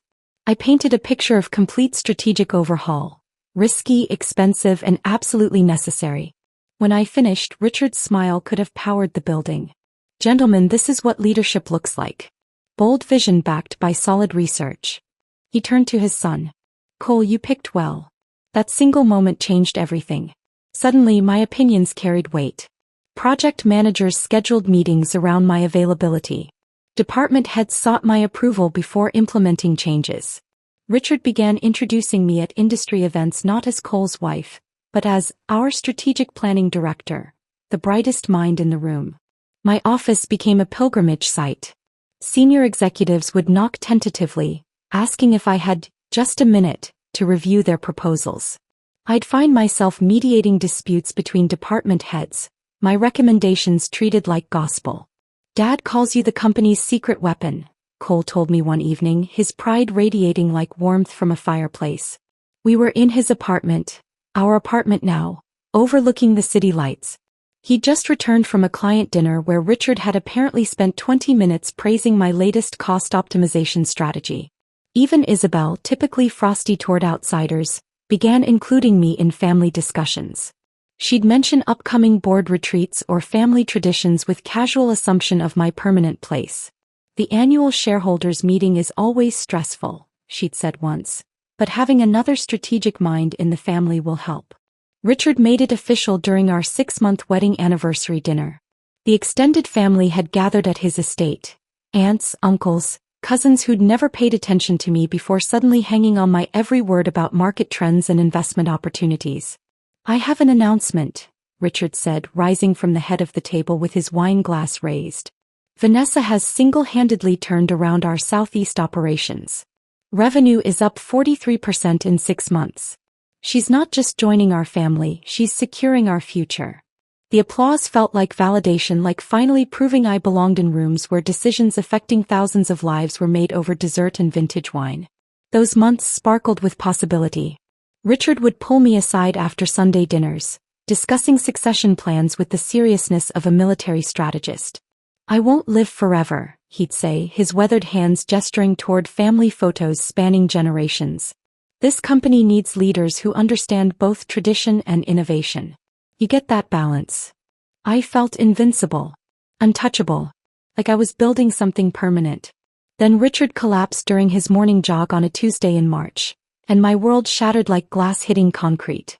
The funeral was a blur of black suits and sympathetic handshakes, but the will reading cut through grief like cold steel. Cole inherited 40%. Isabel received 40%. 20% went to employees and charity. My name wasn't mentioned. That's when the dream ended and the nightmare began.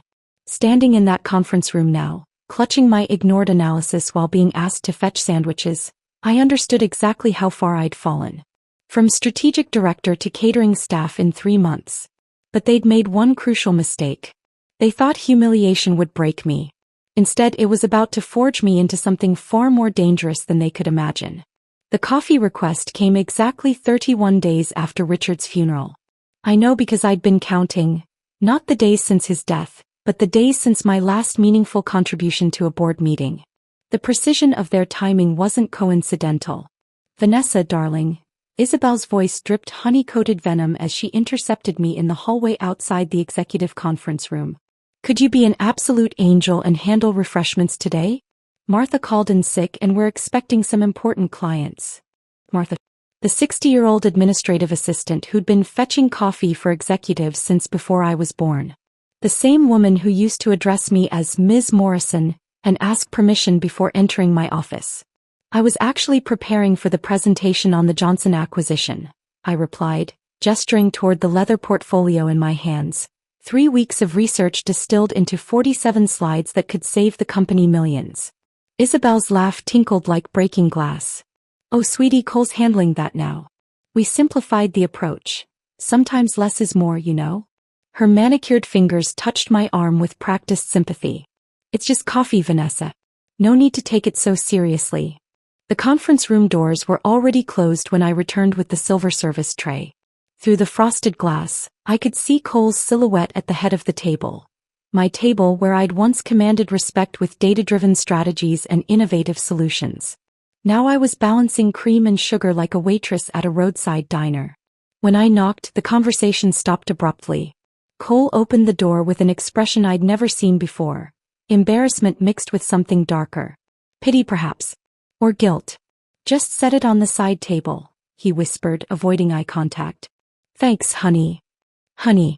In front of clients who used to shake my hand and call me by my professional title. The diminutive hit like a slap, reducing me from strategic partner to domestic accessory in 3 syllables. I wanted to scream. Instead, I smiled and retreated, my heels clicking against marble floors that had once announced my arrival with authority. Now they just counted down my escape. 2 weeks later, the office eviction notice came disguised as downsizing efficiency. "We're consolidating departments," Cole explained over breakfast, his eyes fixed on his phone screen instead of my face. "Your space is needed for the new marketing team." My space. The corner office with floor-to-ceiling windows overlooking the city skyline. The mahogany desk where I'd crafted strategies that generated millions in revenue.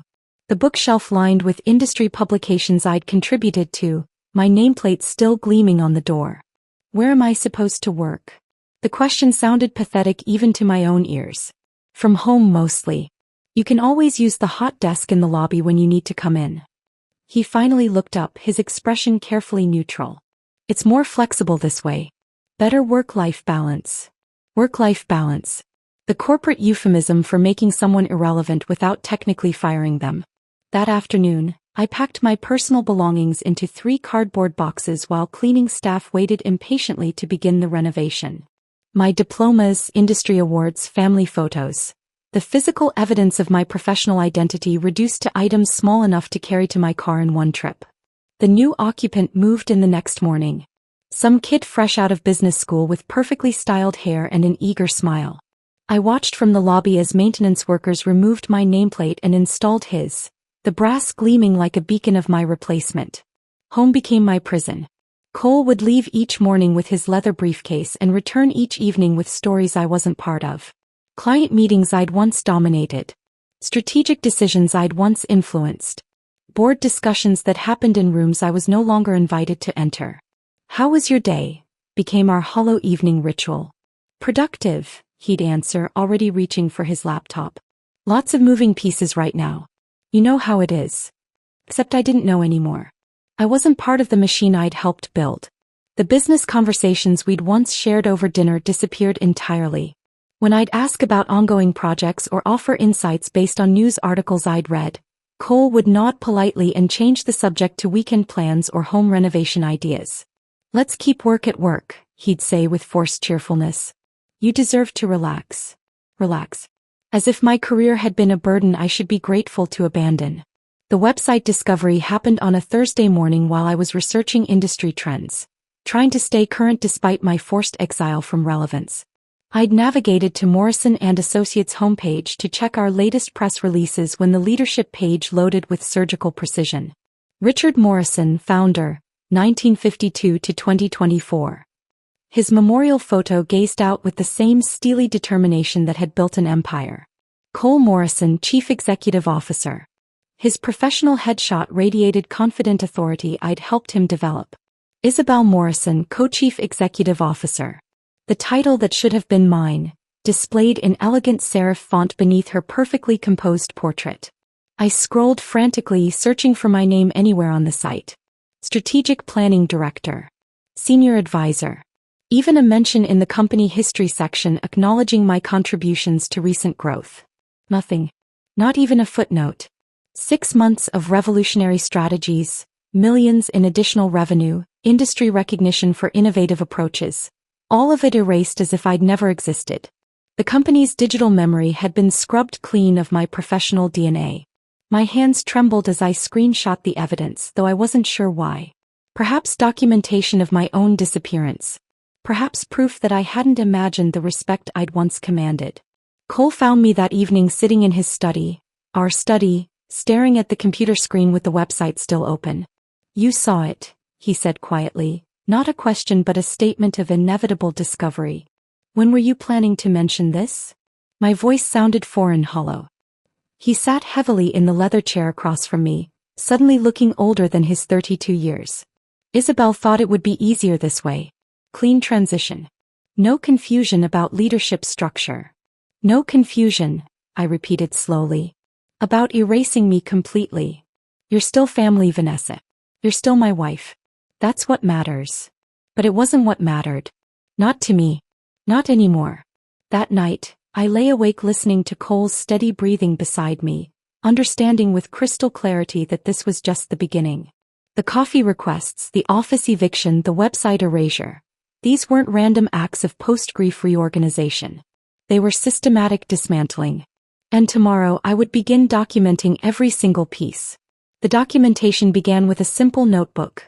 Black leather, unremarkable, purchased from the drugstore on 5th Street. Each morning I recorded interactions, conversations, glances that lingered too long on my humiliation. What started as evidence collection became my lifeline to sanity. The team lunch happened on a Tuesday in June, exactly 3 months and 4 days after Richard's funeral. Not that anyone was counting except me. The entire senior staff had gathered at Marcello's, the upscale Italian restaurant where we'd celebrated major contract wins back when my presence at such events was assumed rather than questioned. 23 people around a long table, the kind of power lunch where million-dollar decisions got made between appetizers and dessert. I dressed carefully that morning. My navy Armani suit, the one Richard had complimented during my first board presentation. "You look like someone who means business," he'd said, his approval warming me like sunlight. The memory felt like touching a bruise as I straightened my blazer and entered the restaurant. The seating arrangement spoke volumes. Cole at the head, Isabel to his right in the position I'd once occupied. I found myself relegated to the far end, squeezed between two junior associates who kept checking their phones instead of acknowledging my existence. Conversation flowed around me like water around a stone. Market projections, client acquisitions, strategic partnerships. All topics I could have contributed to, should have been leading. Instead, I sat silent, invisible, my expertise treated as irrelevant as yesterday's newspaper. "The Peterson account needs delicate handling," Cole was saying, his voice carrying the authority he'd learned from his father. "Their concerns about our project timeline are valid, but manageable." I knew Peterson Industries intimately. Had spent weeks analyzing their operational bottlenecks, crafting solutions that addressed their core inefficiencies. My fingers twitched toward my phone, where I'd stored detailed notes that could resolve their timeline concerns in minutes. But nobody asked. Halfway through the entrees, Isabel's voice cut through the dining room chatter like a blade through silk. "Vanessa, darling, would you mind taking notes on the feedback we're getting? And maybe clearing some of these empty plates? The server seems overwhelmed."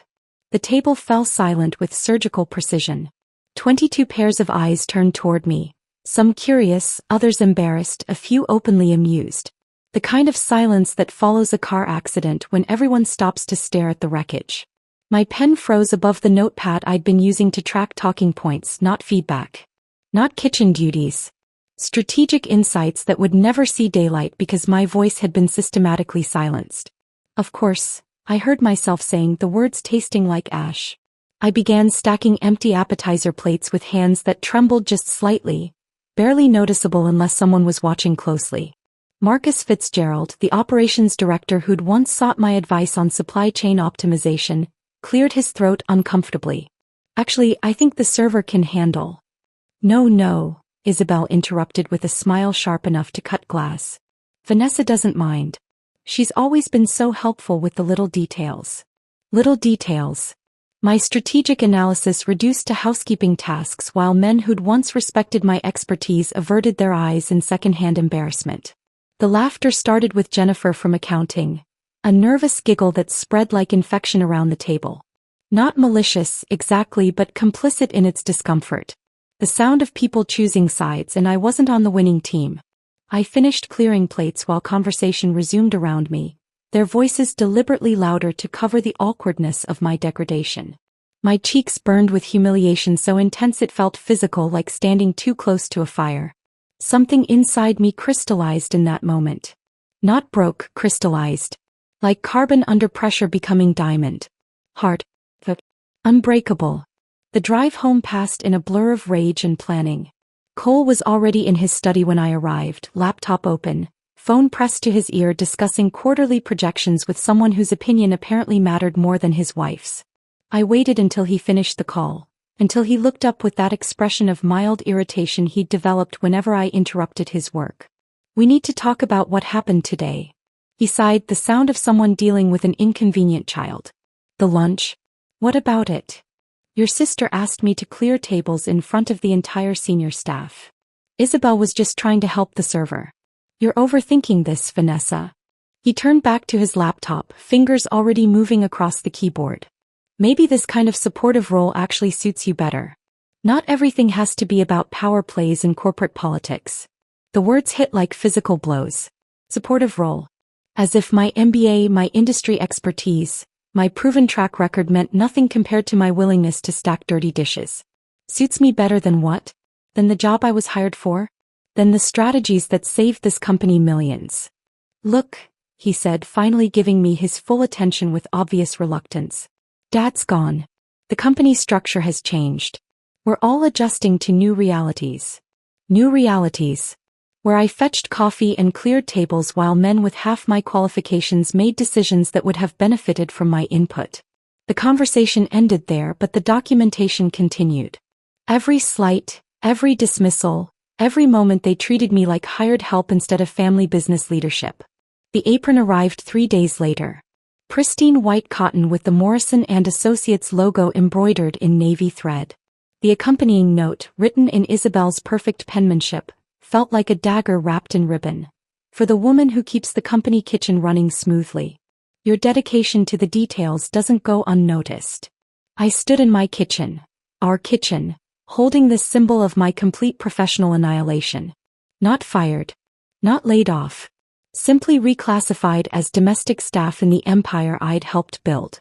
The cruelty was breathtaking in its precision. They couldn't legally terminate me without cause, and my marriage to Cole complicated any direct confrontation. So they'd chosen psychological warfare instead, systematically destroying my professional identity through public humiliation.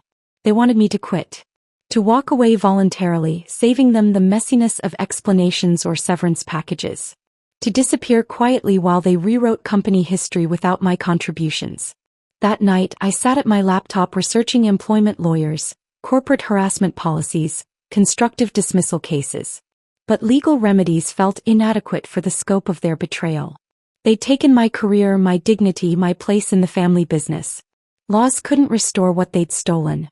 But strategy could. And if there was one thing they'd underestimated about me, it was my capacity for long-term strategic thinking. They saw weakness in my silence, compliance in my documentation. They were about to learn the difference between surrender and preparation. The phone call to Marcus Chin happened at 11:47 p.m., long after Cole had fallen asleep beside me. I sat in our walk-in closet with the door closed, my voice barely above a whisper as I dialed the number I'd memorized but never thought I'd need. Vanessa. Marcus's voice carried genuine surprise despite the late hour. It's been 3 years? Marcus and I had been study partners at Wharton, the kind of intellectual sparring that forged unbreakable bonds. While classmates networked at campus mixers, we'd dissected hostile takeover strategies over midnight coffee, dreaming of the day we'd reshape corporate America. Now he ran Meridian Capital, a boutique private equity firm with a reputation for surgical precision in complex acquisitions. I need to understand something about share acquisition structures, I said, skipping pleasantries entirely. Hypothetically. His pause stretched long enough for me to hear papers shuffling in the background. Marcus never slept, a trait that had served him well in the predatory world of corporate finance. What kind of hypothetical are we talking about? The kind involving family businesses, dispersed shareholding and maintaining anonymity during accumulation. Another pause, this one calculating. Are you looking to acquire or defend? Acquire. Timeline. 6 to 12 months. Maybe longer if necessary. Budget. I gave him a number that represented everything. My inheritance from my grandmother, my personal savings, even the emergency fund Cole and I had built together. Money that could buy a house, fund a comfortable retirement, secure a different future entirely. That's serious money, Vanessa. Serious enough to change outcomes. His voice shifted into business mode, the warmth replaced by sharp focus. I can structure something through layered entities. Shell companies within holding firms within investment vehicles. Clean, legal, invisible until you want visibility. How invisible? Your target won't know you exist until you control their board meetings. We talked for another hour, Marcus explaining the mechanics of stealth acquisition while I took notes in a shorthand I'd developed during business school. Bearer shares, nominee directors, offshore structures that existed in legal gray areas designed for exactly this purpose. One question, he said before hanging up. This target. Do they know you're capable of this level of strategic thinking? I glanced toward the bedroom where Cole slept peacefully, unaware that his wife was plotting corporate warfare from their shared closet. They think I make good coffee.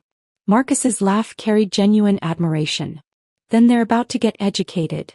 The first purchase happened 2 weeks later through Cayman Holdings LLC, a shell entity so obscure it existed only on paper in a lawyer's office in Georgetown. 5,000 shares of Morrison and Associates, purchased from a retiring board member who'd served alongside Richard for 20 years. The seller, Harold Brennan, had called Cole directly to offer the shares as a courtesy. Cole declined, too busy with day-to-day operations to worry about minor shareholding adjustments. The missed opportunity represented 2.3% of total company ownership. My ownership. I watched Cole's face during the family dinner where Harold mentioned the sale, searching for any recognition of the strategic error. Nothing. Just polite interest and a comment about hoping the buyer would be aligned with company values. If only he knew. The second acquisition came through Trinity Investment Partners, another Marcus creation that existed solely to disguise my activities. This time, 8,000 shares from a pension fund liquidating its portfolio. Cole never heard about this sale. It happened through private broker networks where individual transactions disappeared into quarterly reports. By month 3, I owned 11% of Morrison & Associates through 6 different entities across 4 jurisdictions. Cole and Isabel remained blissfully ignorant, too focused on their public rebranding campaign to notice the quiet reshuffling of power happening in financial shadows. The rebranding had started subtly. New letterhead featuring C&I Morrison leadership in elegant script.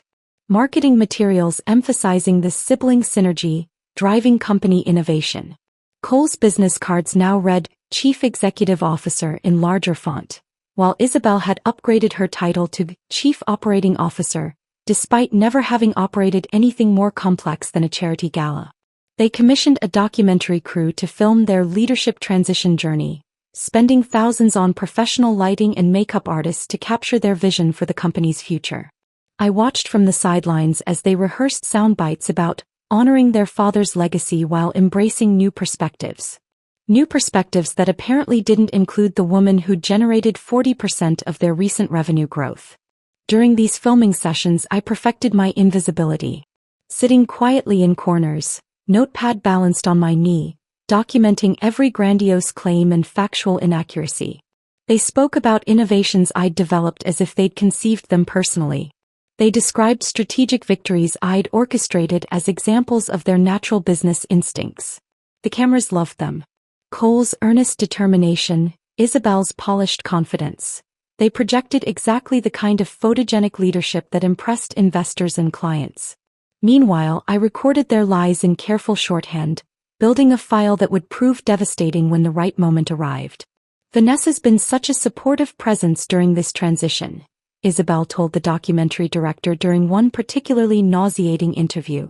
She understands that leadership sometimes means stepping back and letting others shine.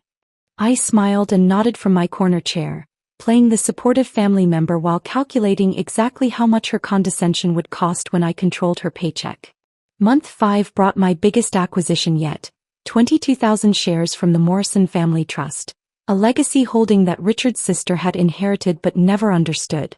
She lived in Florida now, more interested in golf tournaments than board meetings, and Marcus had convinced her to liquidate for tax advantages. Cole signed off on the sale without reading the paperwork, trusting his aunt's financial advisor to handle the details. Another strategic blindness that transferred 12% company ownership directly into my hidden portfolio. I was approaching critical mass, but the final push required patience. The remaining shares belonged to longtime employees, board members with sentimental attachments, and family friends who viewed their holdings as legacy investments rather than financial instruments. These acquisitions demanded personal relationships, careful cultivation, strategic timing. I began attending company social events not as Cole's marginalized wife, but as a friendly face interested in company history.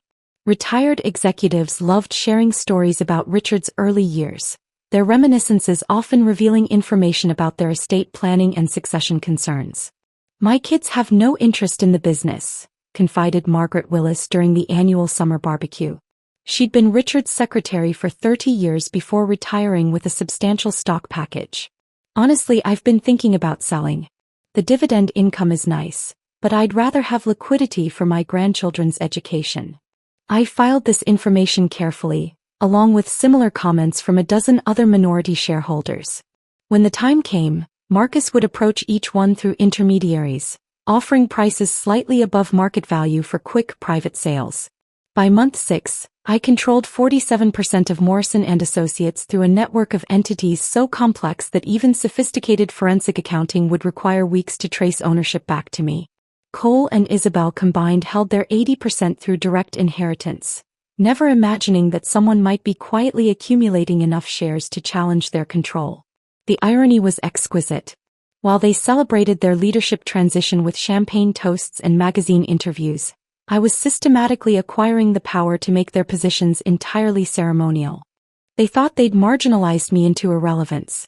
Instead, they'd given me the motivation and freedom to buy their company out from under them. 4% remained.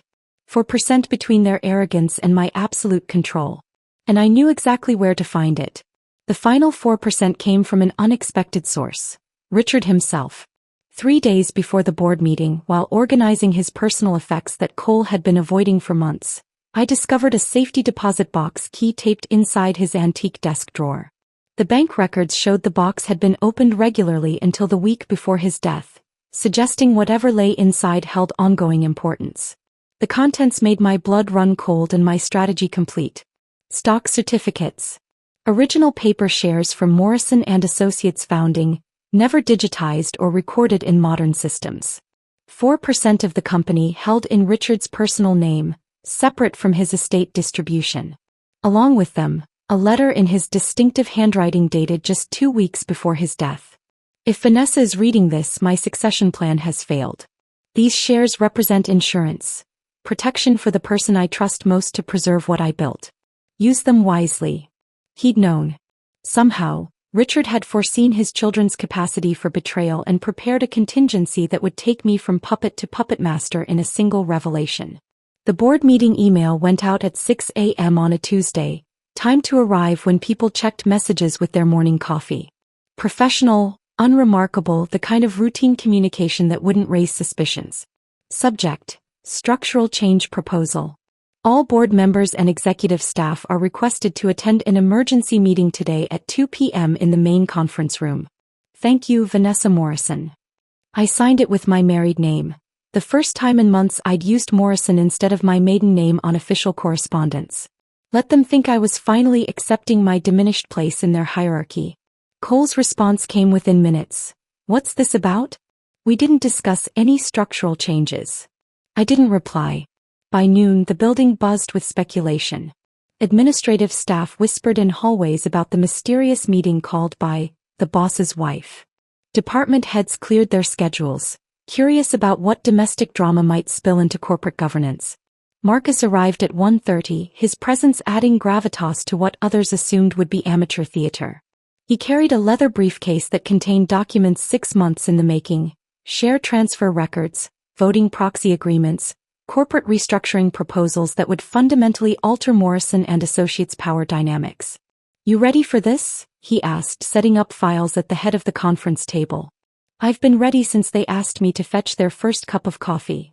The board members filed in with varying degrees of curiosity and annoyance. Harold Brennan, who'd unknowingly sold me my first shares, nodded politely. Margaret Willis clutched her purse nervously, sensing something significant without understanding what. The independent directors looked professionally skeptical. They'd seen family drama destroy companies before. Cole arrived 7 minutes late, his hair still damp from what was probably an extended gym session. He moved with the casual arrogance of someone who believed his presence was required but not urgent, that whatever his wife had planned could be managed with minimal attention.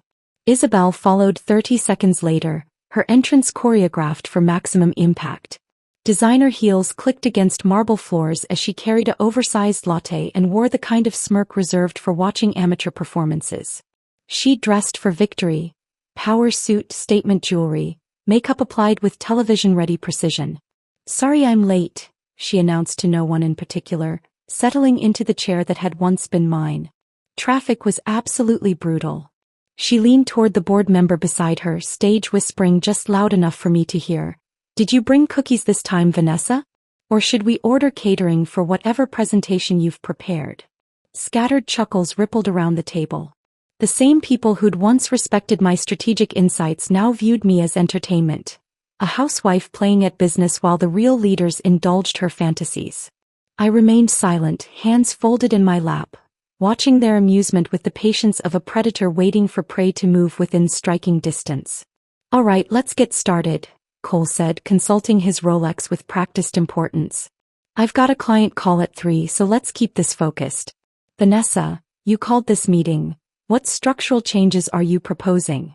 He spoke to me like a teacher addressing a particularly slow student, his tone mixing tolerance with mild irritation.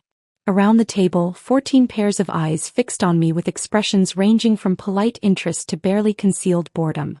I stood slowly, my movements deliberate and calm. The room's attention sharpened slightly, not because they expected substance, but because standing suggested I might actually have prepared remarks rather than emotional rambling. "Before we begin," I said, my voice carrying clearly across the silent room, "I'd like to introduce my legal counsel."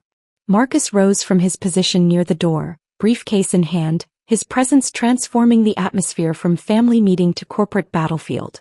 Board members straightened in their chairs as he moved to the table's head, distributing thick folders with surgical precision. "Marcus Chin, Meridian Capital Partners," he announced, placing documents in front of each attendee. "Representing the interests of Morrison and Associates' new majority shareholder." Cole's face shifted from mild annoyance to sharp attention. "New majority shareholder? What are you talking about?" I locked eyes with my husband, the man who'd shared my bed while dismantling my career, who'd promised partnership while orchestrating my exile, who'd underestimated me so completely that he'd handed me the tools for his own destruction. "Effective immediately," I said, my voice steady as surgical steel, "I am the majority shareholder of Morrison and Associates." The silence that followed felt like the moment between lightning and thunder, that breathless pause before the world explodes. Isabel's latte cup slipped from her manicured fingers, ceramic shattering against marble in a splash of caffeine and cream that stained her pristine suit. The sound broke the spell, releasing a cascade of shocked exclamations and frantic paper rustling as board members scrambled through the documentation Marcus had provided. "That's impossible," Cole breathed, his face draining of color as he scanned share transfer records that proved otherwise. "You don't own any stock in this company." "I own 51%, I corrected, producing Richard's final gift, the original certificates that completed my acquisition. "As of this morning when the last transaction cleared." Marcus began distributing a second set of documents, these sealed in legal envelopes marked with individual names. Employment termination notices, drafted by the city's most expensive labor attorneys, legally bulletproof and immediately effective. "Mr. Cole Morrison," I said, handing him his envelope with steady hands. "Ms. Isabel Morrison, your services are no longer required." The room erupted in chaos, shouting voices, scraping chairs, the sound of absolute power changing hands in real time. But I remained perfectly calm, finally speaking from a position of strength they could never take away. The chaos in the boardroom lasted exactly 4 minutes and 37 seconds before security escorted Cole and Isabel from the building. I watched through the conference room's floor-to-ceiling windows as they stood on the sidewalk, still clutching their termination letters, their faces shifting between disbelief and rage. Cole's phone buzzed incessantly, probably calls from department heads seeking clarification, clients demanding explanations, reporters who'd already caught wind of the dramatic leadership change. But those conversations would happen without him now. "The building access cards have been deactivated," Marcus informed me quietly, consulting his tablet. "Legal has filed all necessary documentation with the state. HR is prepared to brief remaining staff on the transition." I nodded, my attention focused on the remaining board members who sat in stunned silence around the mahogany table. These were Richard's old allies, people who'd built their careers alongside his vision. Their loyalty belonged to the company's legacy, not to his children's incompetence. "I know this is sudden," I addressed them directly, "but I want to assure you that Morrison and Associates will continue honoring the principles Richard established. The difference is that we'll actually live up to them." Harold Brennan cleared his throat nervously. "What exactly are your plans for leadership restructuring?" "I'm glad you asked.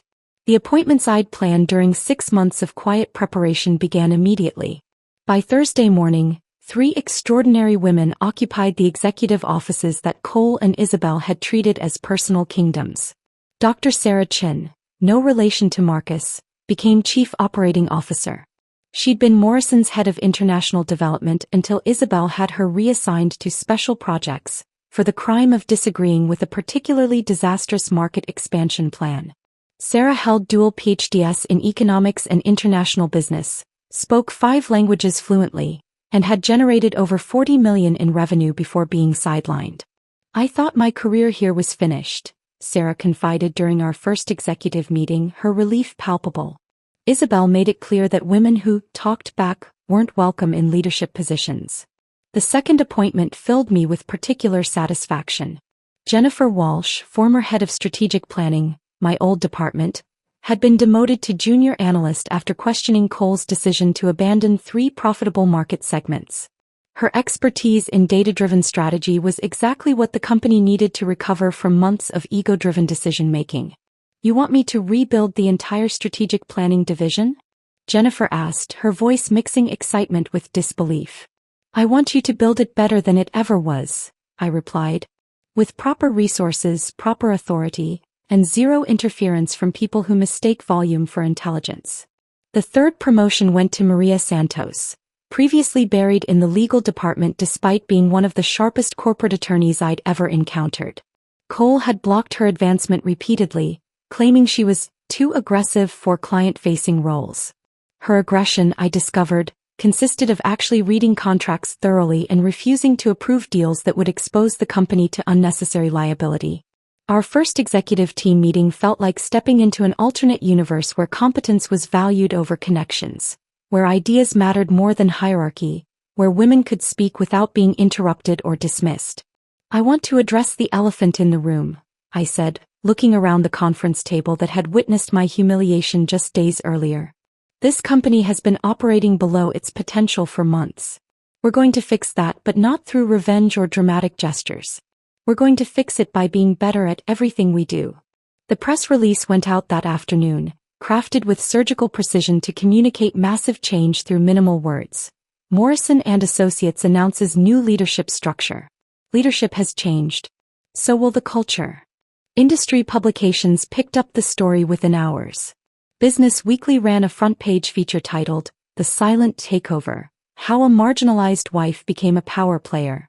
Forbes published an analysis of my acquisition strategy, calling it one of the most sophisticated stealth campaigns in recent corporate history. My phone rang constantly. Interview requests, speaking invitations, job offers from companies impressed by my strategic execution. I ignored them all, focused instead on the painstaking work of rebuilding a corporate culture that had rotted from the top down. Cole's attempts at contact began the second day. Text messages alternating between wounded confusion and righteous anger. "We need to talk about this," followed by, "You can't just destroy our family like this," followed by, "Dad would be ashamed of what you've done." I blocked his number. Isabel's approach was more sophisticated, long emails defending her actions, rewriting history to position herself as the victim of my calculated deception. She painted herself as a grieving daughter trying to honor her father's memory while I, the manipulative outsider, had exploited their vulnerability for personal gain. I forwarded them to our legal team without reading past the first paragraph. The real work began in week 2 when I announced the Morrison Initiative for Women in Business Leadership.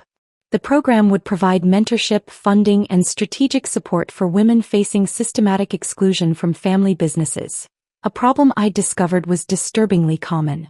60% of family businesses fail by the second generation, I explained to the board of advisors I'd assembled. A significant factor is the tendency to exclude capable family members based on gender rather than competence. We're going to change that. The initiative's first case study walked into our offices 3 weeks later. Amanda Rodriguez, daughter of a third-generation construction company owner, had been relegated to office management while her less qualified brother inherited operational control. Sound familiar? I built the project management system that increased our efficiency by 30%, she told me during our initial consultation. But according to my father, construction isn't women's work. Within 6 months, Amanda had secured funding to launch her own construction management firm, taking 3 major clients and half the skilled workforce with her. Her father's company struggled to replace the expertise he'd systematically undervalued. "How does it feel?" Marcus asked during one of our quarterly reviews, "having the power to reshape an entire industry?" I considered the question while looking out my office window, the same view I'd once enjoyed before being exiled to fetch coffee and clear tables. The difference was that now the power was mine to keep, earned through strategy rather than inherited through birthright. "It doesn't feel like revenge," I said finally. "It feels like justice." Cole eventually stopped calling. Isabel eventually stopped writing.